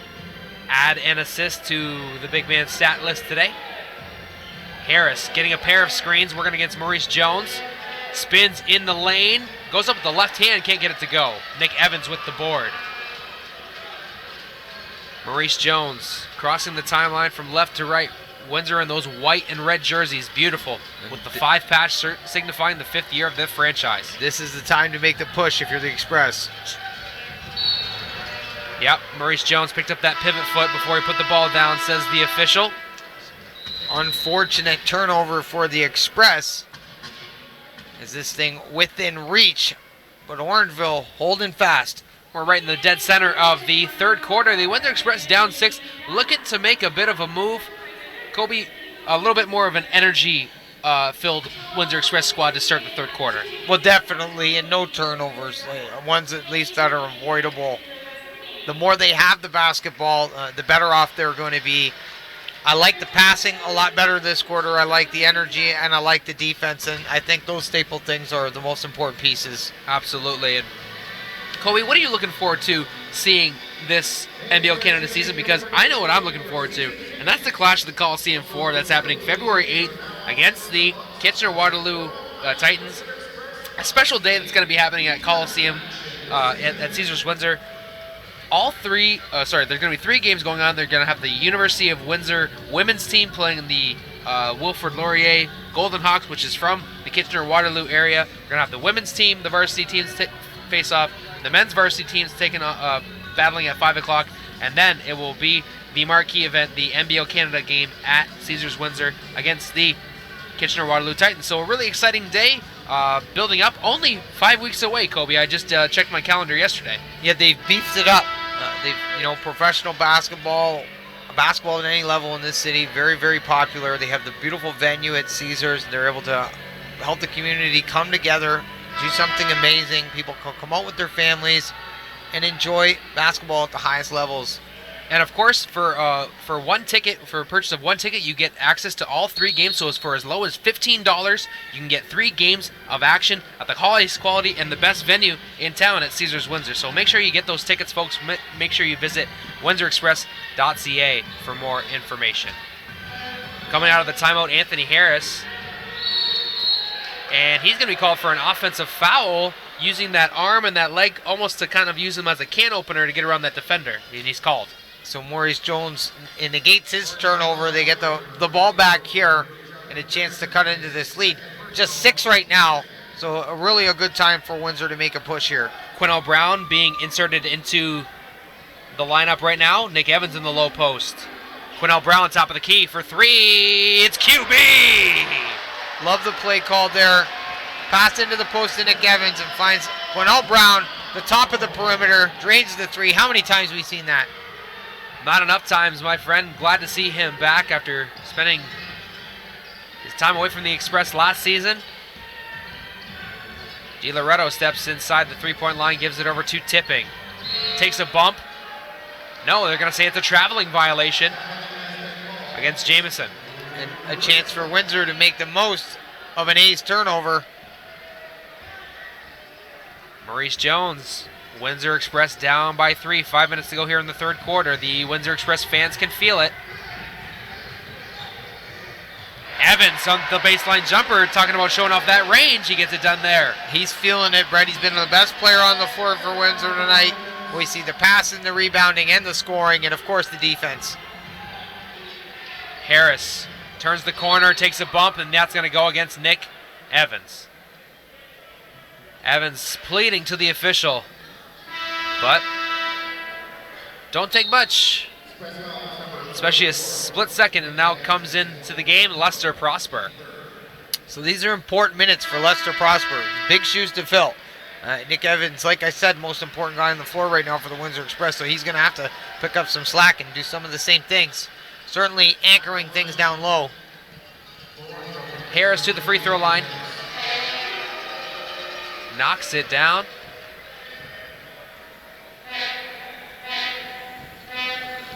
Looking to make it a 3-point lead with a free throw here. And he does just that. Maurice Jones with the Windsor Express. QB. High screen and roll. QB for 3. No good, off the side rim. Slim McGee. Wow, nice play there from Relier Jefferson. Beautiful pass from Anthony Harris, making that happen. Able to get behind the Express defense and catch that cross-court lob. And Maurice Jones takes a bump and draws a foul, going to the free throw line. Those are really baskets that Windsor can't afford to give up right now. Saginaw, Michigan native Maurice Jones playing the point guard spot for the Windsor Express. And I think they primarily brought him in for the backup role, but with Darren Duncan out, it's been a next man up attitude, and I think he's done a great job thus far filling in for the former Express champ. Warren Ward for 3, no good. And that is exactly why they brought that guy here. They hit that big 3-point shot. 40% from downtown last year. Pick it up right where he left off. NBL Canada's Canadian Player of the Year, so no slouch there. I said he didn't make it. He actually did, pardon me. Warren Ward has it now, keeping it away from the defender. Oh, no! Loses it. Playing a little hot potato. And here comes Rico for 3. Yes, he does. Just an unfortunate turn of events for the Express. And Di Loretto spent some time with the London Lightning in recent years. And Di Loretto with all kinds of time to shoot there. Shantez Patterson. Step back, no good. Prosper crashing the boards. He's going to knock it off of McGee. And it will be Express basketball. Windsor just down by 5, so still within striking distance.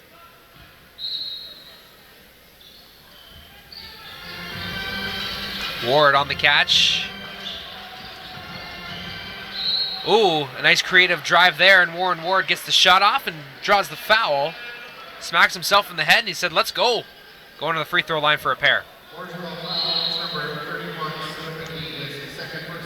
Slim McGee's second personal foul of the game. And folks, we do have our live stats up. So currently the Windsor Express leading scorer is number 14, Shantez Patterson with 14. Warren Ward at the free throw line right now. That's his 11th point of the game.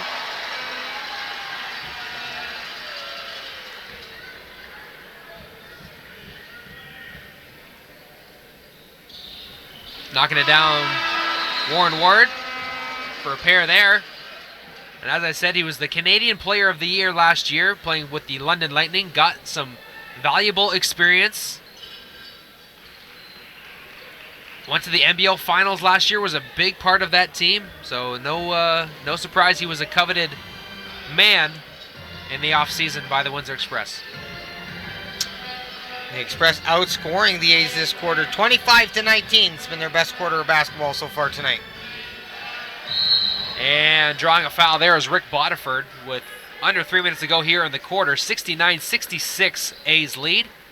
Bodiford looking for more with this trip to the free throw line. Struggling a little bit from the field, 1 of 5, so he has 2 points, but he does have 7 big rebounds. He's a workhorse, Brett. He's going to leave it all out there every night. Yeah, I remember last year him knocking down a buzzer beater to beat the Express in Orangeville. Anthony Harris, 13 points, 5 boards, 5 assists. He's 5 of 10 from the field, having himself quite a night for the A's. His vision in the transition game has really opened up a lot of looks for Orangeville today and a lot of easy baskets. Patterson. Prosper at the three-point line, gives it over to Kearney. Over to Clinton Springer-Williams. Comes up short on that play. Nice box out there from Jefferson to get that rebound. He crosses the timeline, gives it over to Bodiford. He scoops, Can't get it to go. Knocked out of bounds by Moss, and it will be Express basketball. Subs coming in for the Express, Gernard Giroux, who gave the Express a nice burst of energy in the second quarter, Kobe, coming in with 2:30 to play in the third. At 2 of 5 from the field, but scored 4 very important points, bringing out that length and athleticism, able to play at a high tempo. I think at the right time to inject him into the lineup. QB at the top of the key. Springer Williams, jab step to the cup. Can't get it to go. Jefferson quickly up the floor to DiLoretto. He pulls up for a jumper. Too strong. Bodiford with the O board. No good. Doesn't convert the basket, but that's another rebound for Rick Bodiford tonight. Quick pass up to Springer Williams. He can't convert. Knocked off of Justin Moss. No. Gernard Giroux. It will be A's basketball going right to left. The rebound battle, 39-35 in favor of Orangeville. And in a game this tight, you definitely don't want to give up any second chance points opportunities on the glass. Harris. Lester tried to go for the steal on that play. Commits the foul instead. Probably a couple fouls for the Express to give in that situation, so not a bad play at all. Definitely don't Justin Moss have a free look at the basket. And he's fouled. That's Gernard Giroux having to step in there. Good timing on that screen and roll to get Moss open. And those are some of the things that only come with chemistry, with having spent an extended time with someone. And that may be where the extra game that the Orangeville played earlier this week comes in handy. Oh, absolutely. And I'll tell you, Justin Moss, his first time trip to the free throw line tonight, so he does have 13 points, but the Express haven't given any up there by putting him on the line, so I think they've done a good job in that regard. Last night he was a beast from the free throw line. Went perfect, Kobe, 11 for 11, so you don't want to put him to the free throw line too much today. And the Express do have 21 team assists, so I'm sure Coach Bill Jones is happy about that. They have rotated the ball better, that is for sure. But man, Orangeville, 38 points in the paint. Just a terror down low. Oh, turnover. Clinton Springer Williams gets back. But a foul is going to be called against Springer Williams.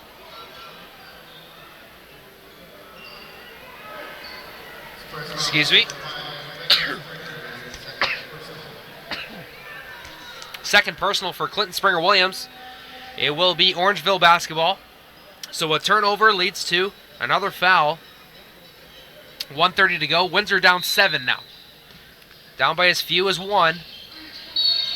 And a foul going to be called on the inbound. That was going to go against Lester Prosper. So holding on Moss on the inbound. He's going to go to the free throw line.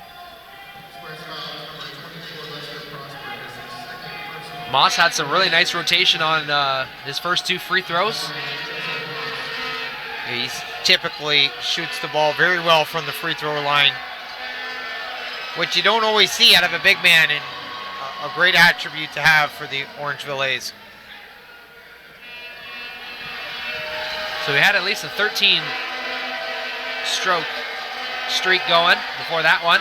Knocks it down there. Still shooting at a great clip. Big reason why he had 35 points last night was his ability to score from the free throw line. 12 field goals last night, 11 free throws. But tonight, a little bit of a different story. QB can't get it to go. Kearney going post to post and finds nobody. It will be Orangeville ball. 1:15 to go in the queue. Only the 9th turnover for the Express, and Orangeville with just 3 points off those turnovers, but timely. Definitely, you don't want to be giving up the basketball right now with the game this close, this late in the third quarter. Hendricks at the top of the key. Over to Jefferson. Hendricks to Bodiford. Moss working his way inside. Can't get it to go. Springer Williams in transition. He's got Rillier Jefferson. Oh, man. And finally getting it to go is Gernard Giroux. That's all second and third effort for the Windsor Express. And they needed that one. My goodness. Oh, wide open look for Rick Bodiford. No. Lester Prosper with the ball. 33 seconds to go in the queue. Windsor down 6, QB. Offensive foul, yes. Offensive foul going to go against Quinnell Brown. And a great player there by Jefferson, drawing that foul and getting the ball back. Just 28 ticks left in the third quarter. Important possession here for the A's. Absolutely. Stuff the momentum. Yeah, if they can convert a basket here, that could give them a lot of juice moving forward. Juice, that was a good one. Rillier Jefferson. 20 seconds to go in the game, in the third quarter, 10 on the clock. Jefferson to his left, takes a bump from Journeau, he scores. What a play. Wrong take, draws the foul and then comes back down the other end and scores. And Maurice Jones draws a foul with 2.2 seconds to go in the frame. So he soaks up a foul on Anthony Harris, and that could be big moving forward, so that's why you go hard on every possession. And now they'll have time. No, Jones will go to the free throw line.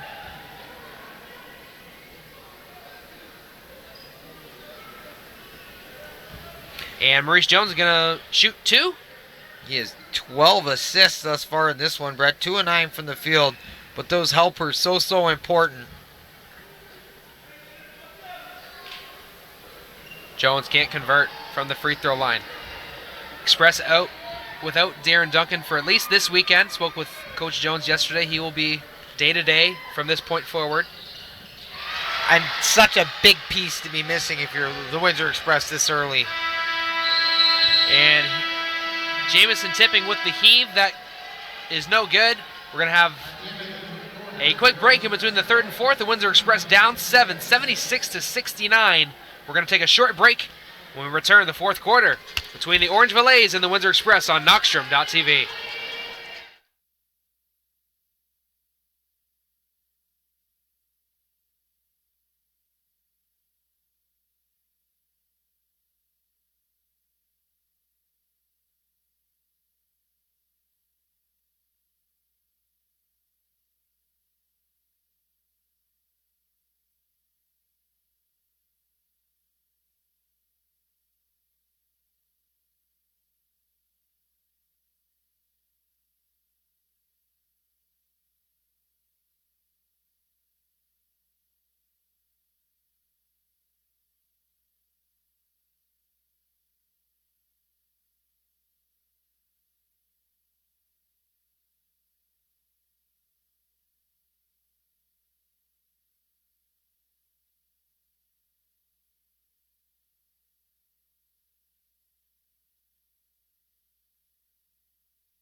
Kobe, you missed your favorite part of the game, the whip and nay-nay. Was that you trying to go down there on the floor to try and whip and nay-nay with those kids? No, the speaker's playing in the bathroom. I was doing the dance on my break.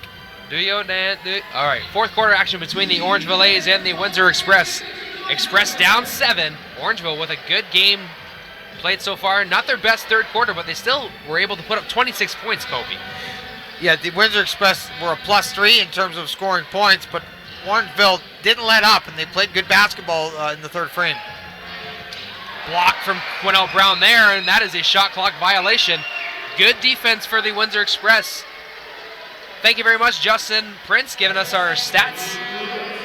The hardest working man. Make sure you tune in for our post game with Aaron Sanders and Justin Prince as well. And make sure to follow them on social media as well. They're covering the league very well this year. Quinnell Brown getting a nice pass from Gernard Giroux on the backdoor cut. Some design look for the Windsor Express working out there for back-to-back baskets. And some easy money and a great start to the fourth quarter here for Windsor.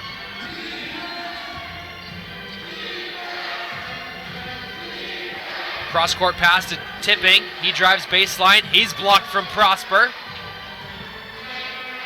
And taking the bump. No call, Justin Moss. That's a good no call there, right there. Lester Prosper straight up. Good. Moss was able to still get it off. Good physical basketball. Old school. Sometimes the best call, Kobe, is no call. Maurice Jones steps inside the three-point line, finds a wide open Gernard Giroux for three. The Express shooting 36% collectively on the game, but a hot start to the fourth quarter. Down 4, 78-74, looking to get a stop. Justin Moss. Tipping. No. Deflected off an Express hand, but reliever Jefferson with the loose ball, he'll draw a foul. That's going to go against number 22, Giroux. Pardon me.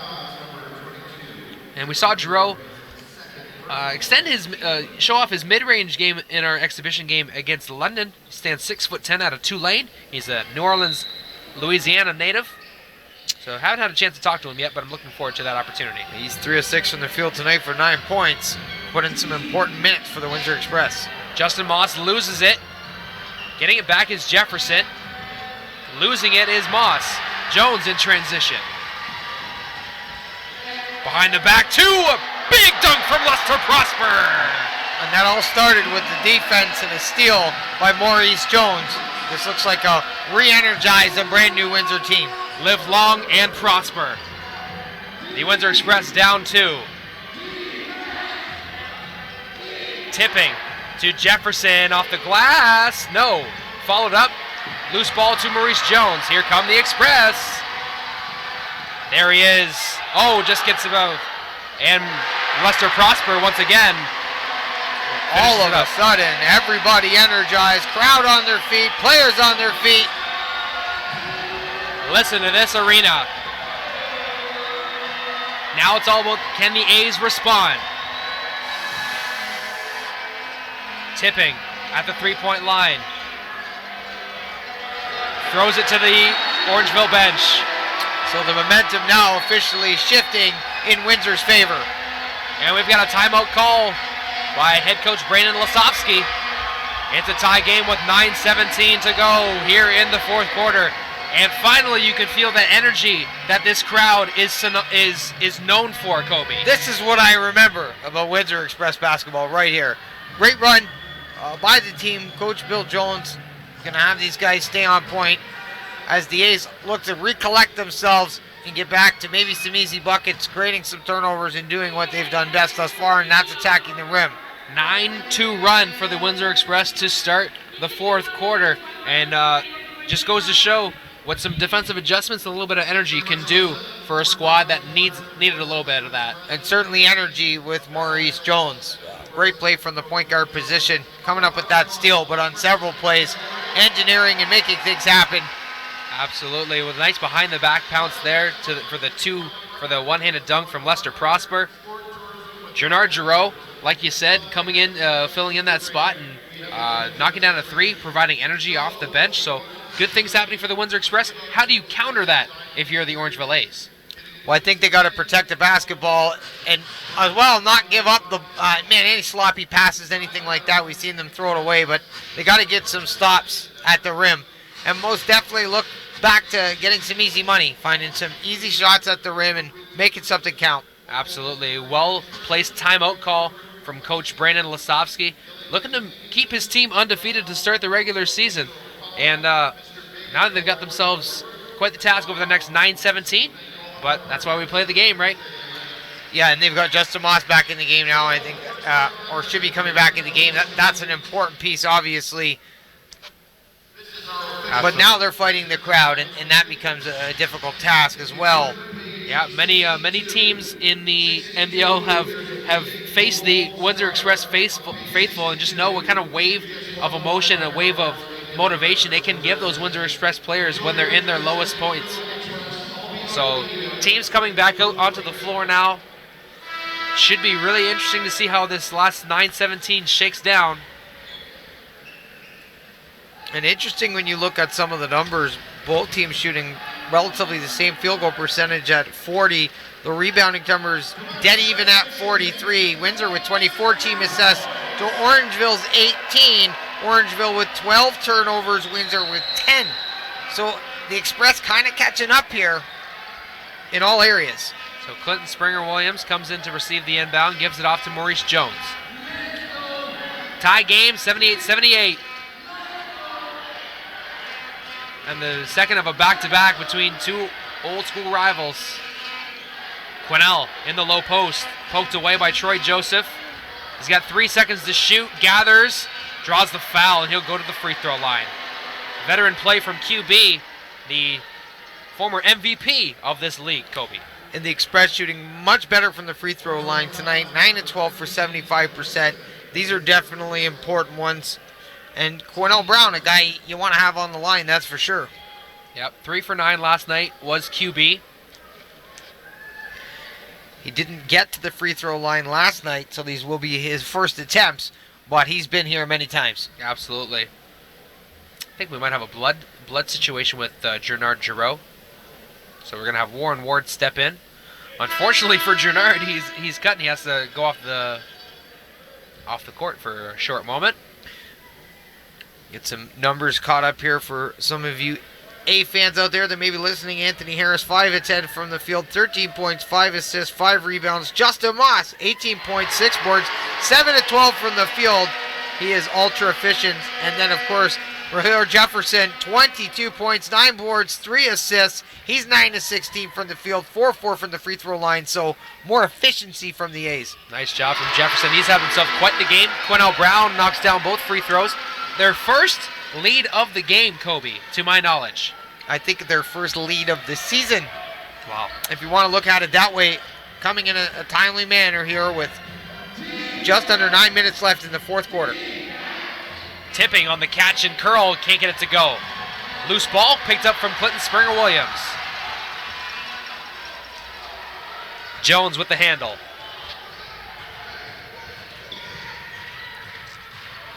In the corner, QB, no good. Would have been a big basket for the Express. Here come the A's. And I like the extra pass there fighting Quinnell Brown in the corner. Shot doesn't fall. I like this 5 on the floor for the Windsor Express. Raheel Jefferson, he'll draw a foul on Quinnell Brown. Just a little bit too much contact there for the official to let it go. That just goes with kind of body control both these players have. And a good time for the A's to slow the game down.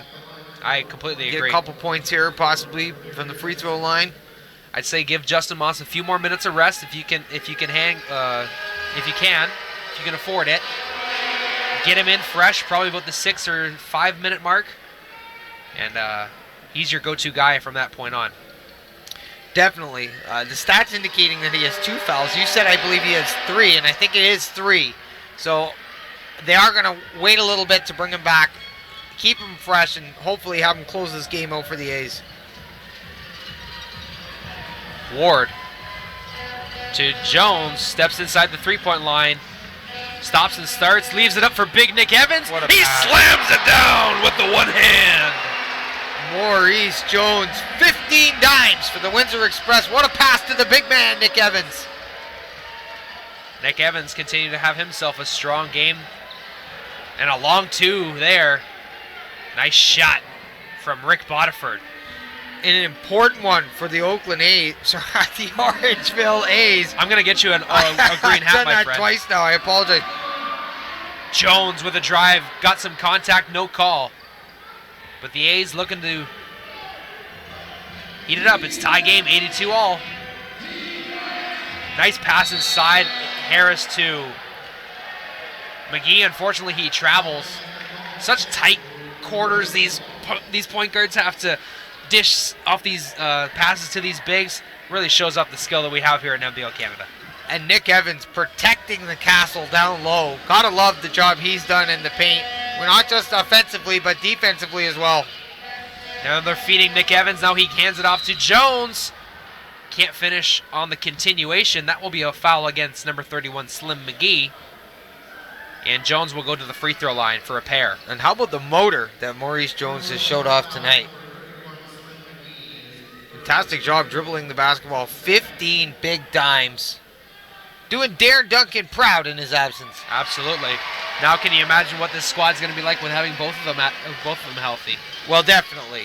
And Maurice Jones is able to come off the bench, is going to have even more energy because he's playing extended minutes right now. And this kind of performance can give Coach Jones the confidence saying, hey, you know what, Darren? Maybe you should sit out another game if your knee's hurt, you know? Yeah. Well, maybe they go small in the backcourt and play them both, but either way, it's quality tandem at the point guard position here for the Windsor Express. And that's a position they look to solidify in the offseason.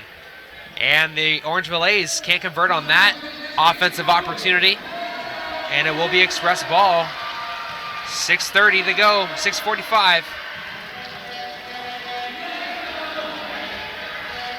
Ward for three. Does not get the shooter's roll, but QB gets the rebound, kicks it out. Nick Evans for Clinton Springer, no good.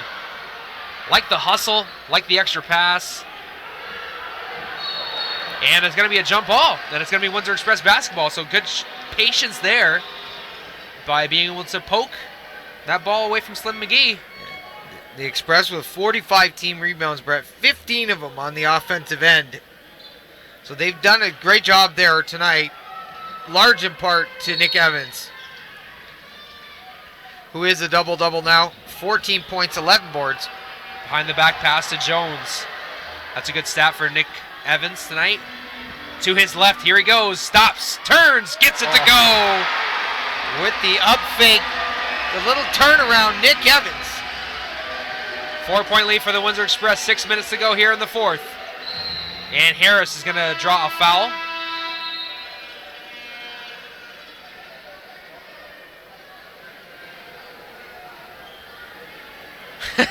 Nick Evans and Warren Ward having a conversation.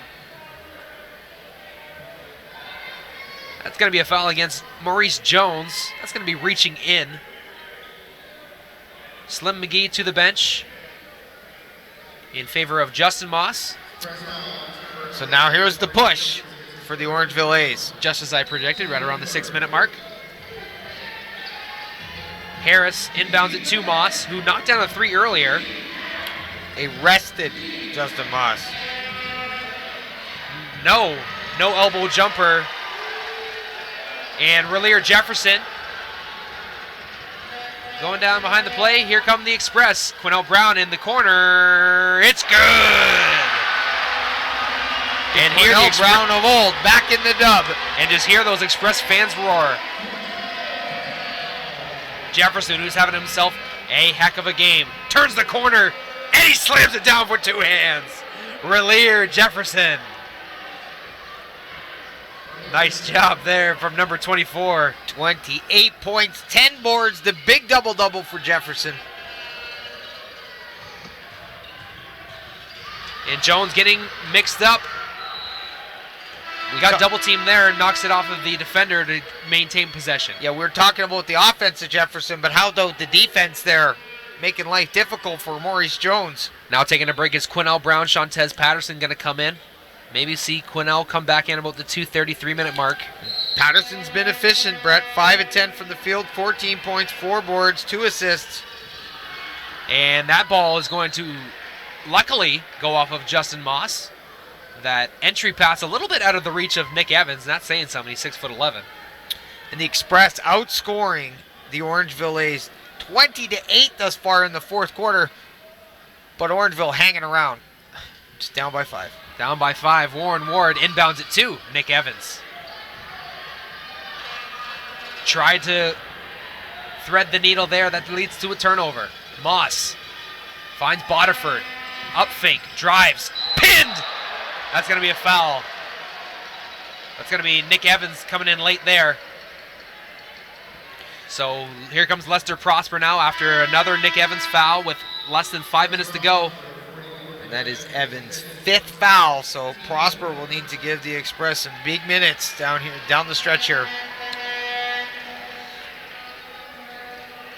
Patterson and Prosper, the bigs for the Express right now. Warren Ward stands at 6'5". He'd be the next best rebounder for the Express after Tez and Prosper. And Boterford converts both. So Express up 3, 89-86, 4:55 to go. So tons of ball left to go here, Kobe. Now we got to move some chess pieces around. Lester Prosper working against Justin Moss. Left-handed, no good. Comes up short. Relier Jefferson.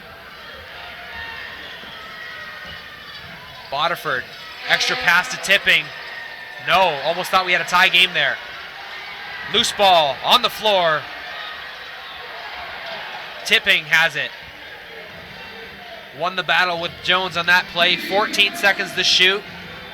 Now it's 10. And a moving screen going to be called against Justin Moss. I believe that's his 4th, Kobe. Coming into the game a minute and a half ago with 3. A moving screen. And unfortunately that thwarts a second chance opportunity for the A's after they got the offensive rebound. Certainly. Down by 3 right now with just over 4 minutes left. It could be a costly turnover down the stretch. Shantez sweeps through, goes to his baseline, and he's going to draw a foul on Relier Jefferson. Great job using his body to create space, the back down. And that's a battle between guys that are similar body type, similar position, just going hard with 4 minutes to go here in this game. Well, Windsor wants it, that's for sure, and it's within grasp. But they can't let up at all. Orangeville is the real deal. I mean, they look like a great basketball team, and they're trying to get to 3-0, and Windsor's trying to get the first W. Ooh, Tez can't knock down the first free throw. Trying to crack the 90-point mark.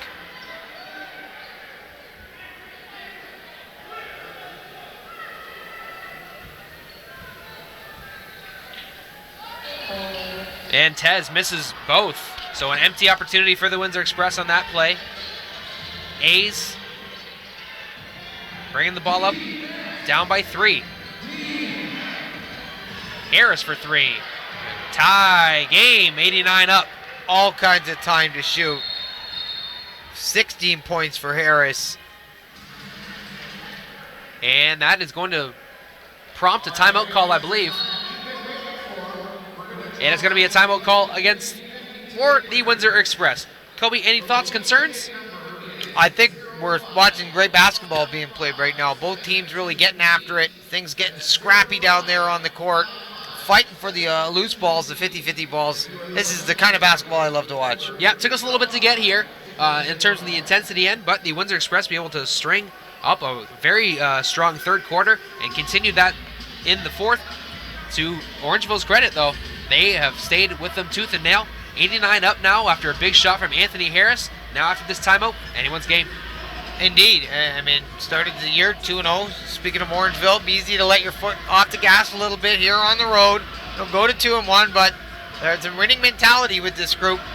And nothing's getting handed to Windsor, that's for sure. Absolutely, that is for sure. And with a date with the London Lightning coming up for the Windsor Express on New Year's Day, you would think that they would want to get a good performance in here tonight to try and even up their record at 2-2 come Sunday when they go to London. Indeed. I think we also got to remember it's a brand new squads, brand new teams, brand new players. I mean, they do got to get it figured out quick, but it's going to take some time. Absolutely, and after that game, actually, we're going to have 2 consecutive days of games at 2 p.m. for the Windsor Express. First with Sunday versus London at Bud Gardens. The next day will be against the River Lions in Niagara at the First Meridian Center. A beautiful facility. Can't wait to go there later in the year, going on some road trips. You coming with me? That's a lot of traveling, and that's part of the grind we talked about with this schedule. Right? Trying to fit the 40 games in and the time frame they have, and these guys are earning their money, that's for sure. Absolutely, and of course we're not going to have a Windsor Express game on home court for 2 weeks until January 13th, so these fans, the Express, hoping to give these fans something to be happy about leaving this court here tonight. I'm sure they'll be grateful to get back to Windsor, that's for sure. Glorious. Maurice Jones at the handle. 3.5 minutes to go. Gets bottled up. No, gets around the double team over to Big Nick Evans. He's blocked from Relier Jefferson, having one heck of a game. Now here he is on the offensive side of the ball. Runs into a wall of defenders, and that's going to be a traveling violation, says the official Jeff Astles. And that is the right call in my opinion, and exactly what I seen.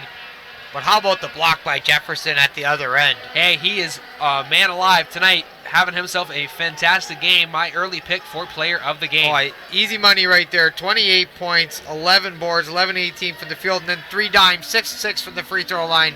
Been doing it all night long. Patterson sweeps through. Gives it over to Jones. 10 to shoot. Looking for a high screen and roll. He gets it. Gets a bump. Jones shoots.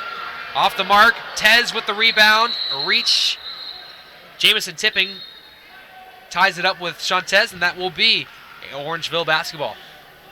And a veteran in play there by Tipping, who was able to tie it up, obviously, get the ball back here for the jump. Hadn't have done that, it would have been an easy 2 points at the rim for Windsor. Yep.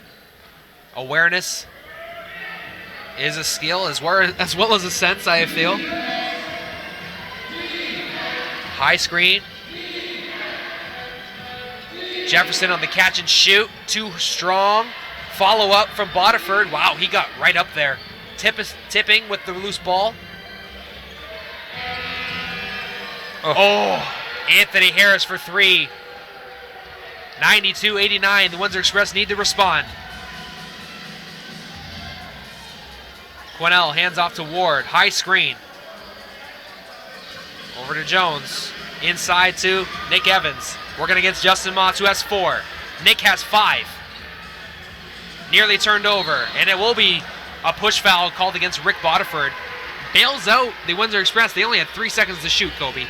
Yeah, and there was a double team there by the A's. Some stout defense. But like you said, the bailout, Quinnell can inbound the ball now, and 14 on the shot clock. Evans at the three-point line. Hands it off to QB. Gets it from QB. Passes it over to Shantez. He can't get it to go, but he is fouled. And that is going to go against Justin Moss, number 20. Beautiful post-to-post passing there by the Express. And we've seen some beautiful passing out of the post as well. So much better ball rotation tonight for Coach Bill Jones and company. That was one of our keys to the game. 27 team assists. So they're a plus 10 from where they were at last night. Much better ball rotation. Tez knocks down the first, makes it a 2-point game. I'll tell you though, Brett, Orangeville only 13 points off the bench tonight. That was something coming in that we thought that they were going to need, and that's kind of followed them through all the 3 games thus far this season, so I'm sure something they're going to want to address. Tez splits, so missed 3 of his last 4, unfortunately. Under 2 to go here. And we're in a nail-biter with the Express home opener. And Harris too strong off the glass. Quick pass into the front court. Quinnell finds a wide open Nick Evans for the slam. What a pass by Quinnell Brown. Eyes in the back of his head there.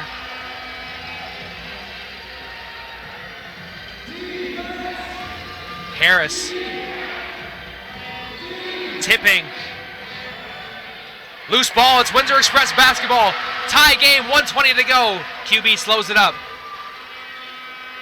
Someone's got to rotate over, and a foul is going to be called on reaching in. And QB we're going to have a sideline play, I believe, after the reach-in foul on Jamison Tipping. I believe that's who the guilty party is. And you got to love Nick Evans. Goes right over, kind of monitor the situation, standing in front of Quinnell Brown, hands on his hips. That's my boy. You better back up. Well, think of it this way. These guys played in Orangeville last night. The Express had to come back on the bus last night. Probably didn't get home till 2 or so in the morning. Then you got to come back and you got to play the same team again. I think another thing that came from last night was the sportsmanship was fantastic. You know, these guys might be jawing at each other a little bit, but all in the fun of competitive nature, and they're enjoying themselves out there. And with Quinnell Brown at the free throw line, tie game. Looking to go ahead here. And he does just that. 3 of 3 from the line tonight is Quinnell Brown, now in double-digit scoring. Settling right in. Late starter here for the Express this season, but up to his old habits.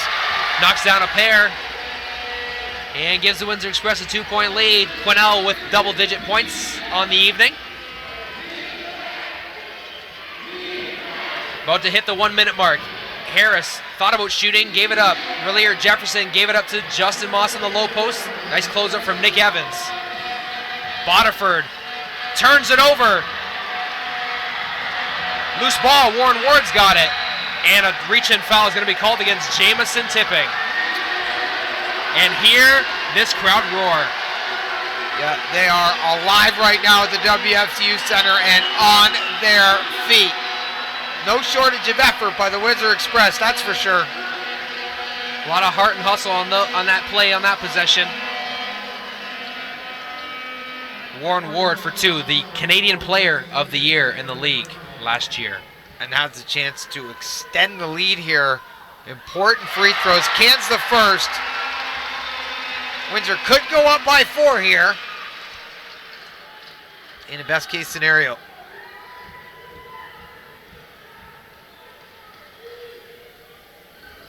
Short. Tipping with the rebound. I'm sure coach wanted a conversion so he could switch out Nick Evans for Lester Prosper right now. Justin Moss and 1. Count it. And that is the best case scenario for the Orangeville A's right there. And worst case scenario for head coach Bill Jones. They get 2 points and they put Moss on the line. One of the best free throw shooters in the league, to tie things up with 39 ticks left in the fourth quarter. And Quinnell Brown claps his hands, talks to his teammates. Because with a free throw, it's still only a tie game. So Moss 3 of 4 from the line tonight thus far. And Moss misses. 40 seconds to go, 35. So we're going to have a 14-second differential between game and shot clock. Jones will have to wait. 10 to shoot. 6. High screen. Jones to Ward. Jab step. Kicks it out to Evans on the baseline. Doesn't get it to fall. 1-point game. 10 seconds to go. Anthony Harris to his left. Drives. No. Tipping on the baseline. No! Game is over. The Windsor Express defense holds. 95-94 the final score. This group looked poised and ready to close out this fourth and final quarter. Like you said, the defense held. They didn't give Orangeville any easy looks or shots at the rim, and they get it done. First win of the season in fantastic and spectacular fashion. Absolutely. These two teams have been battling for 2 straight nights. The Orangeville A's come on top. Game 1, the Windsor Express, game 2, come on top by 1 point, 95-94. And I've got to say it, it's cliche to say, 1-1 is a lot better than 0-2. Absolutely, and I think they got some things to build on now. They got the first win out of the season. Now they can go back to the drawing board. They get Darren Duncan back when All Brown gets into game shape, and I think the Express are going to be in all right shape here. I think so, yeah. Like we said, it took a little time to get the momentum going in this game, but the Windsor Express pull it out with a big second half effort. 55 points in the second half. outscoring the Orangeville A's by 11 points, coming up with a 95-94 victory. Big for this defense to keep Orangeville under 100 points, and for their team to come up with a big effort when they needed it and convert when they needed it. And they held Orangeville to under 40% shooting from the field, 31% from downtown, so those numbers were much better. Windsor battled on the boards, 17 rebounds on the offensive glass. They shot the three ball better tonight, 34%, much better from the free throw line, 70%. They got 35 points off the bench, 34 points in the paint, 12 points, second chance points, and 23 points off turnovers. The defense was simply much better. Couldn't have said it better myself. So without further ado, we'll send it down to our post-game show with Aaron and Justin. They did a great job for us all game long, and we hope that you guys had a fantastic ride with us here in our opening broadcast for the NBO Canada 2016-2017 season. For all of us here at Knockstrom.tv, we'd like to thank you for joining us once again. Our next broadcast at home will be January 13th against the Kitchener-Waterloo Titans. And of course, make sure to tune in Sunday on Knockstrom.tv at Budweiser Gardens for London versus Windsor. For Kobe, I'm Brett saying thank you once again, and we'll send it down to Justin and Aaron shortly. Thanks, folks. Have a good night.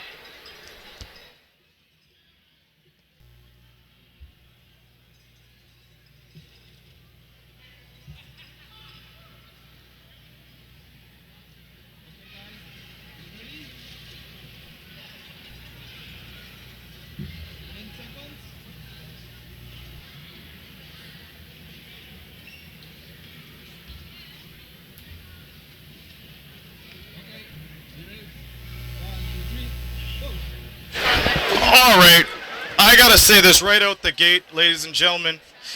We gotta buy more oxygen tanks because that heart pumping finale right there was just something to add upon. But this is the NBLC we're talking about. I don't know how many games that were close right down the line, JP, but this was just another statistic. Windsor Express, they play spoiler to Orangeville A's undefeated record. They go 2-1 and the Express go 1-1, 95-94, and quickly talk about that amazing second half. Well, when you're the Windsor Express, the way they played in that first half wasn't the best. They completely turned it around in the second half, completely with how they played. This was a final quarter at 2, which electrified this entire building. Like, you have the people to my left here cheering their hearts out, as well as everyone in the stand. This was a thrilling finish right down to the wire. Both teams getting into it emotionally and getting into it with the momentum of this building as the Express come away in a wild one by 1 point here. And on my left, there was a little whippersnapper that was yelling out the whole thing. He's like, "That's not good," and all that other stuff. I'm telling you, this kid is going to be a major asset for the Windsor faithful. And as well, we had probably more than thousands of fans that we expected.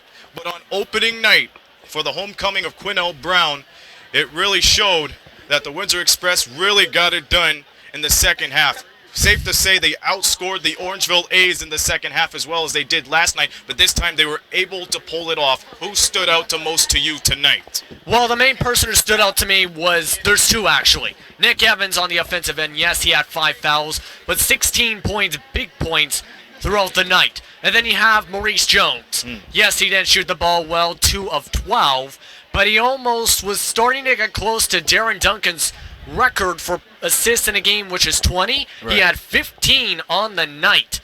The little guy there, 5'9" point guard, doing really good, passing the ball, distributing the ball, giving Windsor what they needed to get the offense going tonight. Yes, and back to Nick Evans. Oddly, middle of the fourth quarter, facial dunk, hint, hint. I think you know what we're talking about.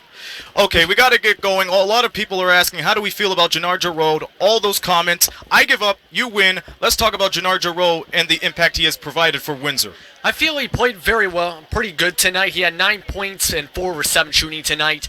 I don't know what you noticed with him, but it seemed he played pretty well, helping with this team on both ends of the ball, especially on the defensive end. I don't know what are your thoughts on him? My thing is, he has the makings of an all-around player.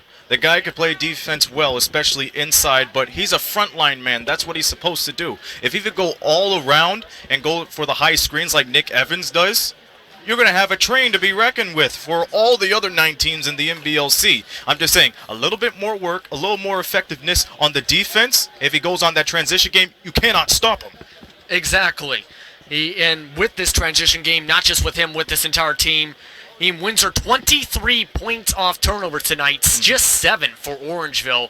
It was a completely different story from what was seen last night, that's for sure. That's right. We have 2 people with double-doubles, Orangeville and Windsor respectively. Raheel Jefferson finished off with 28 points, 13 rebounds. And on the other side, no surprise, Nick Evans, his second double-double, 18 points, 10 rebounds. Very effective off the glass, picking on those high screens as well. He was looking very good on offense. At the beginning, it seemed like his shots kept on running out, but as the game went on, he kept on bringing that energy into this building.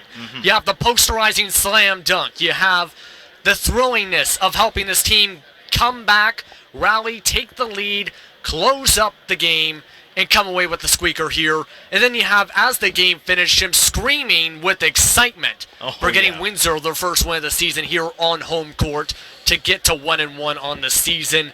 Big time help. As you said as well with Raheel Jefferson, he was also a major part of the A's offense tonight. 11 of 19 shooting for him. He just played very well. At the same time, it seemed like it's just faded as the end of the game went on, unfortunately for the A's. Well, it was all based on how much you played defense in the second half. Windsor Express barely get out of this one with the W, and it was all based on that last defensive stop they needed. And now we'll go quickly to the out-of-town scores. We already mentioned there was a final. Riptide beating the Highlanders by 15, 109-94. Highlanders have yet to get a win here, but I still have faith in Dean Murray's team. They're going to go a long way. Another one, a nail-biter too at the Scotiabank Center East in Halifax, 94-91. The Hurricanes over the Storm. Game's leading scorer, Mr. Thomas himself, Terry Thomas, may I say, 23 points. But once again, Island Storm is one of the underdogs of the Atlantic Division, and why not say that when you have the winningest coach of all time, Joe Salerno?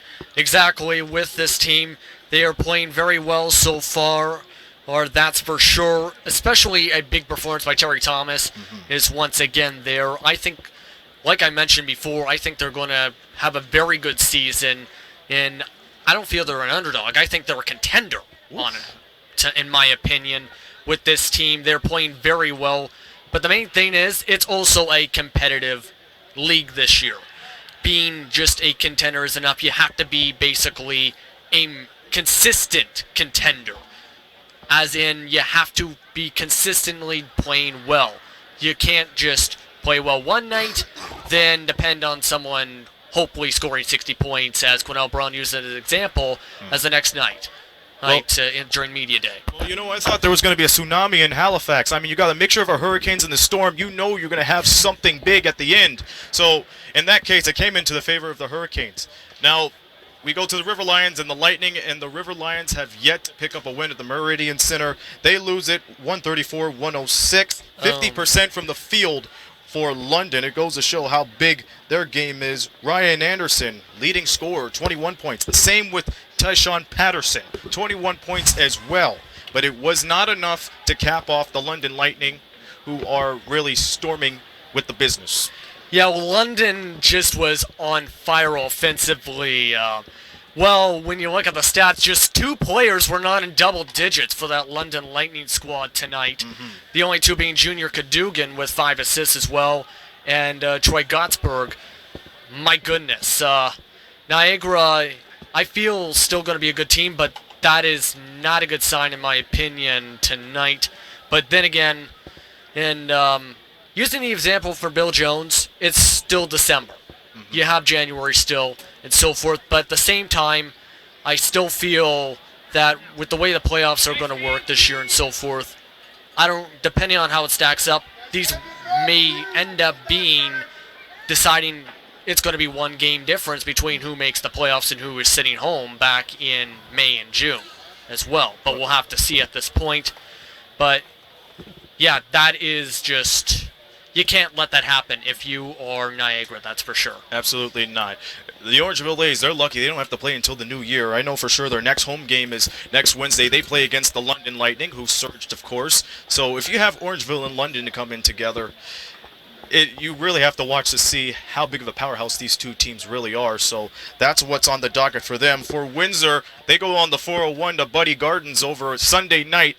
Well, Sunday afternoon, rather. New Year's Day against the London Lightning, and then the day after that, they're at the Meridian Center, play against the River Lions, and then they take a little snoozer, a little break for about 8 days. They'll be at the Odd for the first time to play against the Titans, and then back here 3 days later on the 13th to play against the Kitchener-Waterloo Titans. And before we get ahead of ourselves, the Windsor Express have even this home-and-home series with the Orangeville A's, but now they have to go take a day off and go back to Bud Gardens. What should be their plan in order to overcome the London Lightning and their thousands of fans in the Bud Gardens? Well, first off, of course, you have to keep the pace to what you need it to be, because London likes that high-paced offense.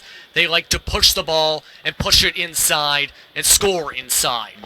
If Windsor allows that to happen, it's going to be a long game. They have to close up the inside, and they have to do that without, say, Nick Evans, who had 5 fouls, of course, getting into foul trouble. Right. Because Evans has shown already in these first 2 games he may be one of the top, if not the top, person for this team in the big man core for the season.